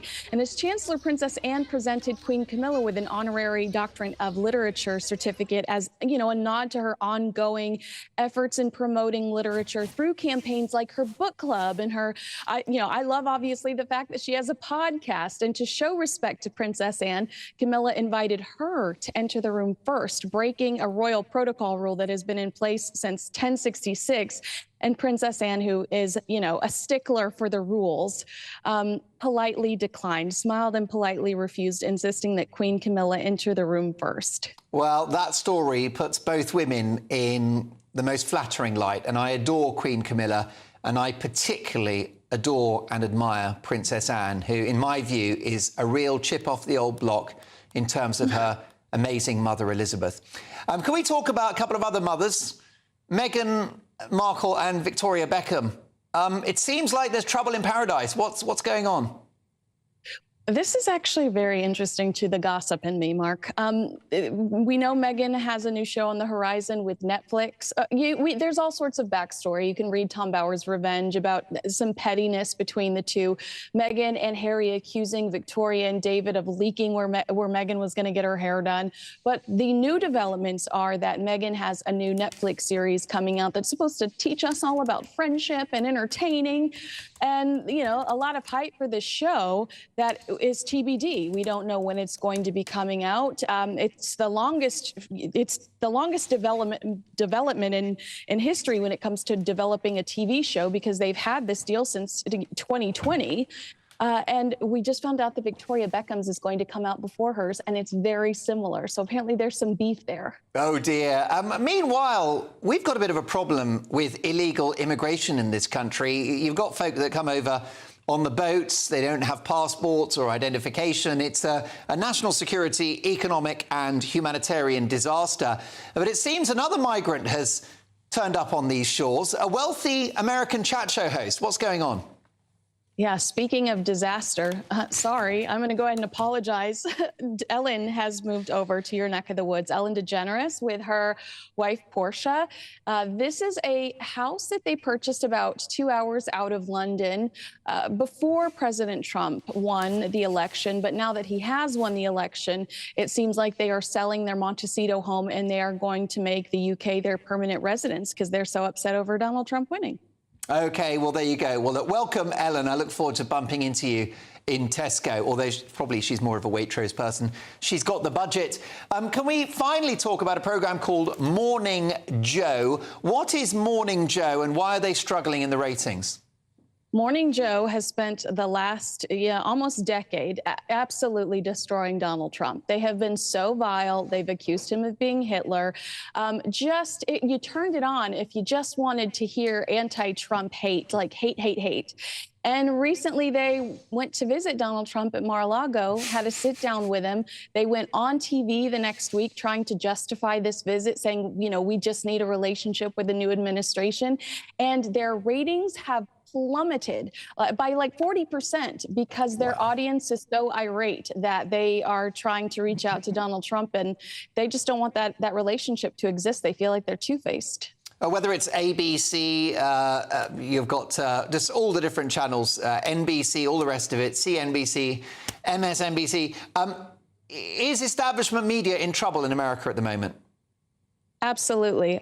You are seeing a lot of them. CNN is laying off some of their biggest names because the ratings have plummeted since Trump was elected. And you know why? It's because they lied to everyone. They said this is a home run for her. Kamala has it in the bag. People are angry because they can't trust the media, and that's why they're turning it off. And they said those things because ultimately that is what they wanted to be the truth. Well, all of my viewers and listeners trust you, Kinsey. And let me tell you, the ratings for this show are outstanding. We're often beating Sky News About Now, and you're a big part of that. So thank you, and I'll see you in a week's time. Thank you. There you go. The Queen of US showbiz, royal and political reporting, the Kinsey Schofield. Don't we love Kinsey? Everyone loves Kinsey. Folks, I've got tomorrow's papers. They are in. Bobby is busy on the Xerox machine, and he's printing like Bernard Madoff in a bank. So, folks, tomorrow's papers with full pundit reaction next.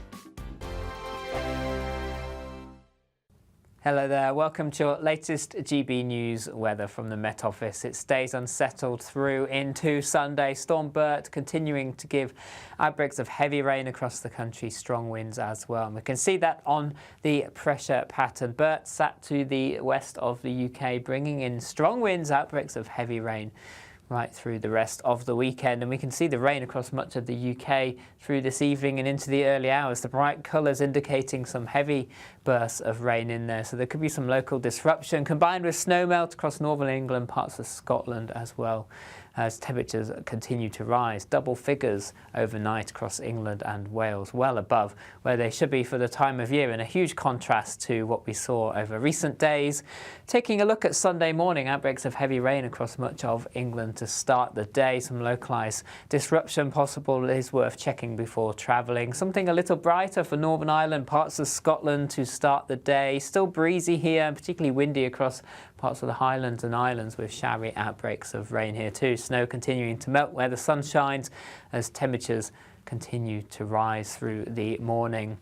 Through the day on Sunday, it generally stays cloudy across much of England and Wales. Outbreaks of heavy rain continue. Could be some further disruption. The Met Office warning continues, as well as some strong winds for many parts of the UK, particularly strong across northwest Scotland later on in the day. Temperatures here 9 to 11 Celsius, 15, 16 Celsius further south, so exceptionally mild for the time of year. Into Monday, weather systems start to clear away, but still remains blustery across the northern half of the UK in particular. Here, frequent showers through the day, turning increasingly colder as the day progresses. Some of these showers turning to snow later on, and temperatures starting to fall away, and generally staying unsettled as we go through the week. Temperatures nearer to average by Wednesday.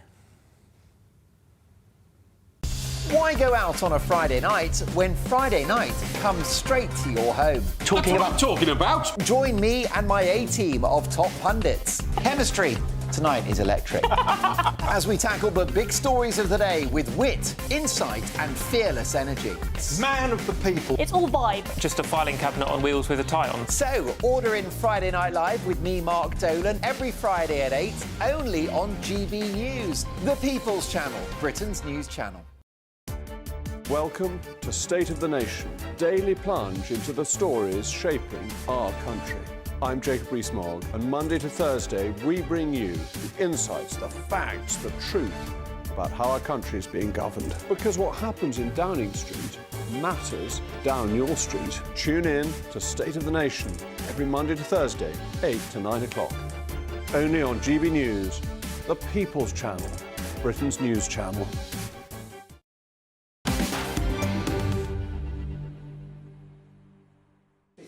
Just gone 10:30. Faye, could you give me one of those stings and then I'll read out the papers? Look at the artwork. This show isn't just thrown together, is it? Sunday Express, why Boris Johnson is the only man to save the Tories. I'll be putting that to former Conservative MP Anna Firth, who's with me on the panel this evening. Also, as Putin lowers bar for using deadliest weapons, experts urge stand strong against Russia's nuclear threats. Observer now. Assisted dying leads to state death service, warns minister, and officials lost grip on horrific asylum centre. Home Office officials have admitted that they completely lost control of the situation and at a notorious asylum processing centre that led to 18,000 people being unlawfully detained in horrific conditions. Also, let's just stay up briefly. Can we stay on the Observer? And James will be happy about this. Snow Angel. Fun in the snow next to Anthony Gormley's Angel of the North sculpture in Gateshead today, as Storm Bert brings heavy snowfall, rain and strong winds throughout the UK. This is a truly magnificent structure, isn't it? And absolutely love heading up to the north-east whenever I can. Next up, we've got the Sunday Mirror. David Jason, my Christmas meet-up with a lost daughter. And police cover-up claims. Top cop faces probe on Notts stabbings. Bit of fun from the Daily Star Sunday. Nerd hobbies like gaming and superheroes become more popular than footy. The geeks shall inherit the earth. Geek hobbies like gaming and fantasy role-playing are more popular with British youngsters than football. Looks like the nerds finally have their revenge. What was it about role-playing? OK. Nervous laughter from Benedict over there. Thanks so much. As he's texting a loved one on the phone. I thought we were talking about Cher. Well, listen. Seeing Jesus. Well, we'll have to... What was that? What's that story? Cher. Oh, well, that's awful. That's another story. Can we bring that back, the Daily Star Sunday? That is breaking news. Isn't it? And it is Cher. I saw Jesus in my curtains. Yeah. What an image. Continues our religious theme that we've had tonight. There you go. Too right. And finally, the Mail on Sunday, bringing us back down to earth. In an exclusive Mail on Sunday article, Sir Keir Starmer vows to crack down on £137 billion welfare blight. Starmer declares war on Benefits Britain. Sir Keir Starmer tomorrow pledges to crack down on the bulging benefits bill blighting our society, as he tries to steal the Tories' political clothes over abuses of the welfare system. The PM uses an article in the Mail on Sunday to promise sweeping changes to try to tame the £137 billion bill for welfare benefits, including a blitz on cheats and those who game the system, vowing no more business as usual. OK, those are your front pages. Let's get reaction now from three brilliant commentators. We have the political broadcaster Benedict Spence, former Conservative Tory MP who lost by a whisker in July, but I'm sure she'll be back, Anna Firth, and the marvellous comedian, broadcaster and actress Sajila Kershi. And this one's a good one for you, Anna. Mail on Sunday, Starmer declares war on Benefits Britain. Were the Conservatives asleep at the wheel, allowing this corruption to happen in the first place? No, I mean, and Mel Stride, who was Secretary of State for DWP prior to the election, was cracking down on benefit corruption, and in fact we had a whole programme for actually dealing with exactly this thing. To my mind, I mean, this is just quite hilarious, really. I mean, Sir Keir, he's just been on an absolute borrowing splurge with his budget. He's caned our old people. He's punished our farmers. Every single small business in Southend is saying to me, where on earth are we going to get the money to pay these punishing new taxes? We're going to have a freeze on recruitment. We're not going to be able to take on more people. He's decimated our economy, and now he's suddenly scratching his head and thinking, where am I going to get the money from? Oh, I know what. The Tories had a very good idea. They pointed out the fact that the benefit bill was out of control. I'll copy what they've done. What a shame. What a shame that if they had been honest about all the things they were going to do about this catastrophic budget, then I wouldn't actually be sitting on your sofa now. I'd probably be doing something in Southend-on-Sea, helping my former constituents. The thing that makes me laugh the most, I'm glad in some ways, a blitz on cheats and those who game the system. Well, let's hope he starts with Rachel Reeves, because she seems to be a bit of a cheat. And well, she's an economist, maybe an economist with the truth. Well, there is some debate about her CV, but I wonder whether this is a bit rich coming from a former Conservative MP, given the fact that, you know, Labour, they don't want to raise taxes and they don't want to borrow more. They've got to, because the country's broke. And whose fault is that? It's your lot, isn't it? 14 years. Oh, come on. We've got running a deficit, which means more goes out every month than comes in. The national debt's over £2 trillion, all on your watch. Come on, Mark. We had a once-in-a-century pandemic, which meant as a country we had to support people through it. We had to support the NHS through it. We supported businesses through it. Hence, clearly, the borrowing went up hugely, £460 billion spent on COVID. We then have had a war in Ukraine, which I think we might come on to discuss later. Yeah. Again, these are things which are nothing to do with red or blue. These are events which happened, which the Conservative government dealt with extremely well. Well, that cut to national insurance by Rishi Sunak, that was unaffordable, wasn't it? No, I don't think it was unaffordable. Well, if we got a deficit, then that means it was unaffordable, surely. No, because if we had the massive difference in ideology is the fact that the Conservatives understand that if you do want to generate income, you have to cut taxes, you have to stimulate the economy, you particularly have to cut taxes on businesses, and that's why this budget is going to be an absolute disaster. That's why we know that we're going to be left with less growth than we had under the Conservatives. That's how we know people are going to be worse off. Because of these disastrous decisions and unforced errors, and it's who's he going to come after next? Well, many will argue that the budget that really resonates in people's memory as being the worst budget in recent memory was under Liz Truss in 2022. But listen, let me ask you, Sajila, about this. Starmer declares war on benefits Britain. Is the Prime Minister shifting right? This is the thing I wanted to ask you, because I don't know. You said it's not red or blue. I kind of agree with that, because I really cannot tell. And I am a left, like normal. I would vote for Labour. But can I just say, I wouldn't put left and normal in the same sentence. I am normal. It's much more normal. But the point is, this whole thing, this like bashing back and forth, and actually there isn't much difference, quite frankly, between Starmer and the previous government. And I think that whatever happens, you get a new government, and then they do have to clear up the mess that the last government. And I think you have to acknowledge that. I think if there was some honesty from our politicians about that, like, yeah, fair cop, we made a mistake, I think the public would have some faith in politicians. Did you not want the government to support people through COVID? Do you not want the government? Yeah, but it didn't support everyone. It supported, the arts were left out of it a lot of the time. All right, well then you would have had more borrowing and more debt then. More debt, yeah, we would have had more borrowing, more debt. But I mean, I agree that it was unprecedented circumstances, yeah. But even before COVID, the Tories weren't doing brilliantly. The big difference is, and I accept your point about Liz Truss and the fact that budget,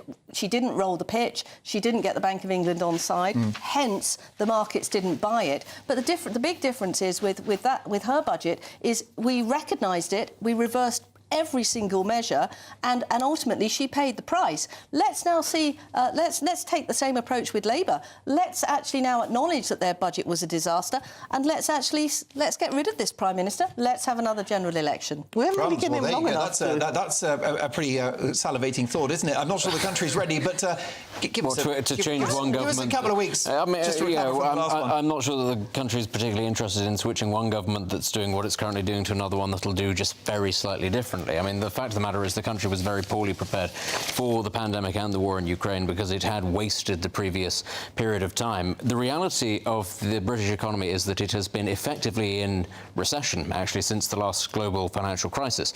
It has been buoyed by migration figures, but actually, if you look at the growth, it is anemic. And this is not something that is unique to Britain. If you look across Europe as well, it is the case there. Germany is in an absolute, death spiral of a situation.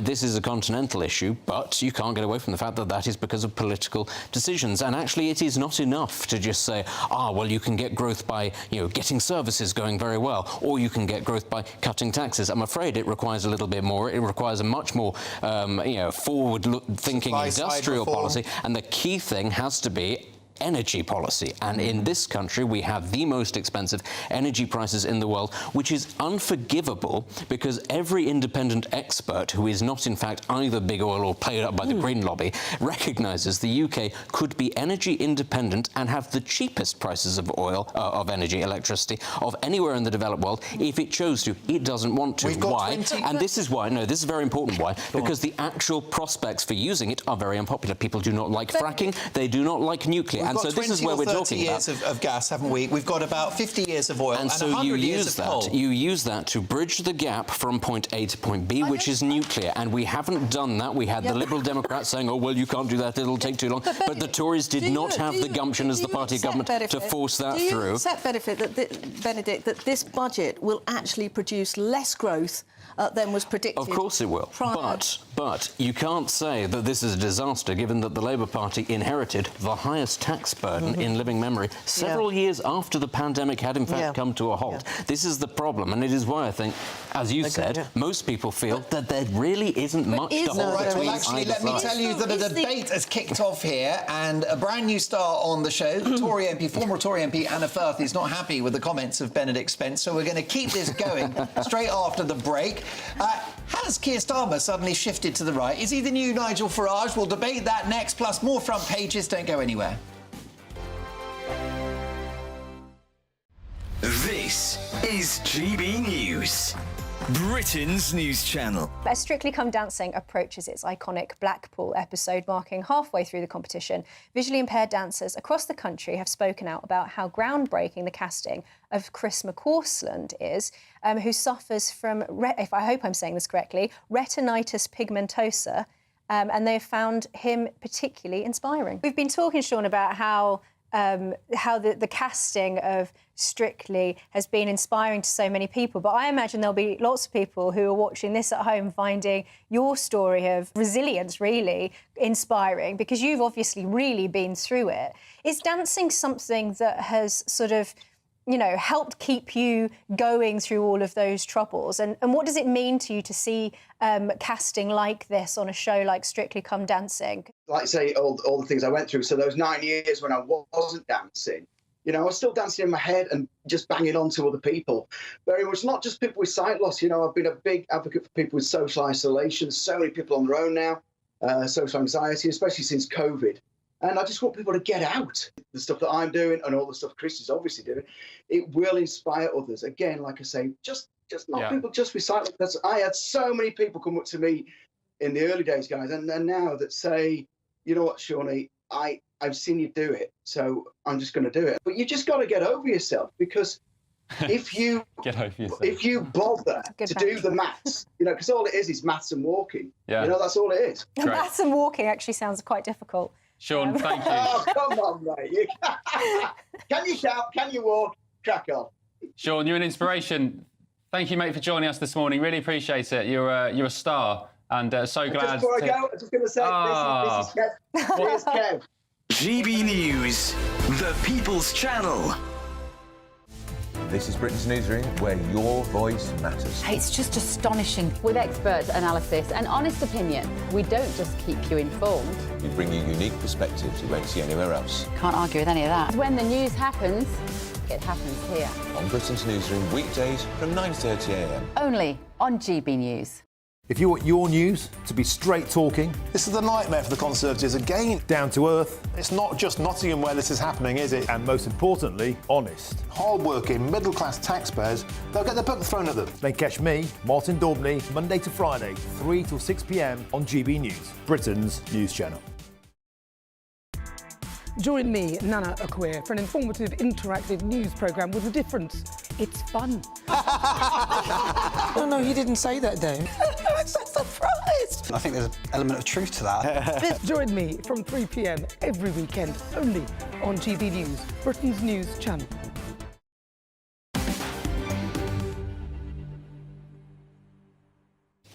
I've got some more front pages for you. Let's have a look at the Sunday Times, Faye, if you can. And Trump, Putin, Brexit and me, Angela Merkel. Exclusive interview by Decca Aitkenhead. Can I just throw my 2 pennies worth in? I think Angela Merkel is the most overrated European politician since the Second World War. I'll make my arguments if there's time shortly. 2/3 of country back assisted dying, and Palace spruce up means no state visits until 2027. Also, how about this? Met's new fired corruption claim. Scotland Yard has called in its line of duty unit to examine whether corrupt officers helped Mohammed Al-Fayed evade justice in the Harrods sex abuse scandal. And afternoon is now the big night out. Saturday nights, it used to be the time people let their hair down and headed out on the town for a few drinks. But the night out has become the day out, the boss of Britain's biggest pub group has said. Dave McDowell, chief executive of Stonegate, which owns 4,000 pubs and bars, said at Slug and Lettuce in particular, what used to be our busiest hour, 9 to 10 on a Saturday, is now 3 to 4. The day out starts with lunch or brunch, then drinks or cocktails. By the time 8 p.m. comes round, it's time to head home. Sunday Telegraph. Putin ready to cripple Britain in cyber strike. Minister warns of imminent risk that Russia could turn the lights off for millions. At home with the Rees-Moggs. Lady Rees-Mogg, the wife of former Tory MP, and of course I should add GB News presenter Sir Jacob Rees-Mogg, speaks to the Sunday Telegraph about her chaotic family life ahead of a new reality TV show following their household. Faith leaders unite to oppose assisted dying, and career criminals spared jail more than any time in the last 20 years. Well, let's get reaction now from political commentator Benedict Spence, former Conservative MP Anna Firth, and comedian, actor and broadcaster Sajila Kershi. Right, lots of stories to sink our teeth into there. And how about that one, Benedict? Putin ready to cripple Britain in cyber strike. Yeah. Is this fear-mongering? No, it shouldn't be come as a surprise to anybody that actually this is something that Russia does rather a lot. They're not the only ones. It would be very sort of disingenuous to suggest it's only the Russians that launch sophisticated cyber attacks. Lots of other countries do it. We probably do it, if we're being honest, against countries like Russia. People should be prepared for this sort of thing. As the world becomes a lot more interconnected, a lot more digital, there are far more ways of crippling infrastructure. This is one of the downsides to it, is that as everything is sort of done online, people should be prepared for this. And this is why it's very important to keep on, keeping up to date with these sorts of things. This is one of the reasons why, the fact that the NHS is not up to date on many of its IT systems is a cause of major concern. It's far easier, therefore, for this very sensitive, huge edifice at the heart of our state to be infiltrated by foreign actors. And it's why we need a really healthy defence budget, because people think of defence as soldiers and helicopters and tanks, but it's also cyber security too. It is. I mean, defence is the first duty of any government, and I often think that in this country, governments repeatedly forget that. It's not the health service or education, it's making sure that there is still a country at the end of the day. And I think if you look at the state of our armed forces, I know it's not something you can see on the front line, so to say. Everybody knows that the health service is going through a bit of a crisis. Everybody can see that potholes are in the road. They can't see physically the downgrade in the kit, or the people leaving the armed forces, or the fact that the tanks don't run or work properly, or the fact that the Trident missiles don't launch. They don't see that on a day-to-day basis, but let me tell you, that's also happening. And Vladimir Putin sees it, and he sees weakness and vulnerability. On the plus side, Russia is also in a bit of a hairy situation, though. Well, most definitely. Briefly, Sajila, career criminals spared jail more than any time in the last 20 years. Is that a problem? Yeah, of course it's a problem. I mean, some people say it's not his headline. Well, some people say. I'm just like, oh my God, I can't believe I'm actually reading this headline. Well, I put that to you because you're a bit woke. Some people think prison doesn't work and they'd rather have rehabilitation. Oh my God, if you've made a career out of being a criminal, that's a problem. There's a problem just in saying I'm a career criminal. I mean, it's not something you really aspire to. Anybody unless you're the president of Russia, in which case it suggests that rehabilitation, that community sentences, probation are not working, and this person is carrying on and making a career out of criminal activity. And getting away with it. Of course they've got to be imprisoned, if only to actually have a period of time where other people are not being subjected to their criminal behaviour. Anna, how do we fix lawless Britain? Well, this is one of the things that we need to do. Is it money? Is it the law? Is it enforcement? Part of it is having deterrents that work.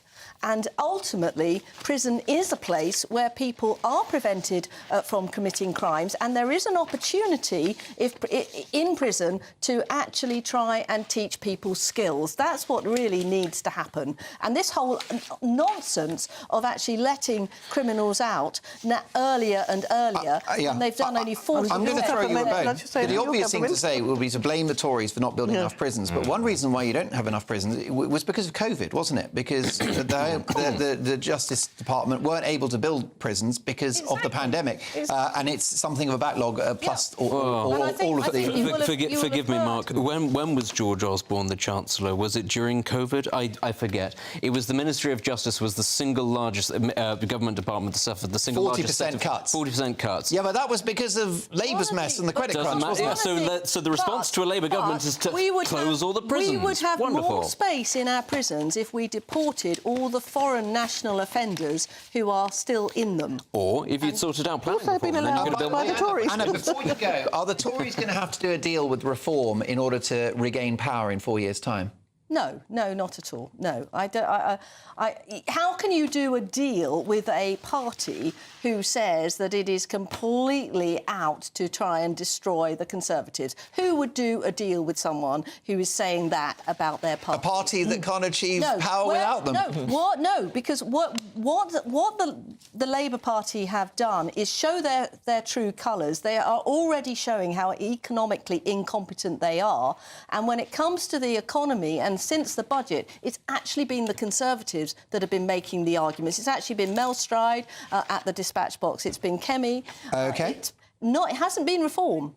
OK, well, of course, let's be clear that Labour have silenced the Conservatives with that resounding victory in July, and they would argue they have a mandate to fix Britain's problems and to improve the country. And look, on that, we can all support them. OK, folks, let me tell you that next up, we have headliners and the one and only Josh Howie Esquire. Hello, we have got all of tomorrow's newspapers. They are in. We have sifted through them. We found all the good stuff. We've got Russian cyber attack. We have a cover-up of the Nottingham stabbings, and we have Nick Dixon and Lewis Schaefer. We'll see if all three of us actually make it to the end of that show. I look forward to it. Listen, really enjoyed the company tonight of Anna Firth. Anna, thank you for coming in and joining us. Do come again soon. Plus, a very good friend of mine, the brilliant comedian and broadcaster Sajila Kershi, and the truly excellent and dangerously clever political commentator Benedict Spence. All three of you, thank you very much. I'm back tomorrow for Mark Dolan tonight, 9 to 11. Big opinion, take at 10 and much more. Headliners is next.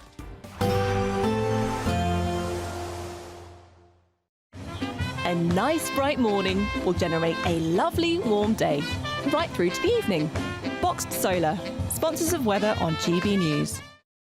Hello there, welcome to your latest GB News weather from the Met Office. It stays unsettled through into Sunday. Storm Bert continuing to give outbreaks of heavy rain across the country, strong winds as well. And we can see that on the pressure pattern. Bert sat to the west of the UK, bringing in strong winds, outbreaks of heavy rain right through the rest of the weekend. And we can see the rain across much of the UK through this evening and into the early hours. The bright colours indicating some heavy bursts of rain in there. So there could be some local disruption combined with snow melt across northern England, parts of Scotland as well, as temperatures continue to rise. Double figures overnight across England and Wales, well above where they should be for the time of year, in a huge contrast to what we saw over recent days.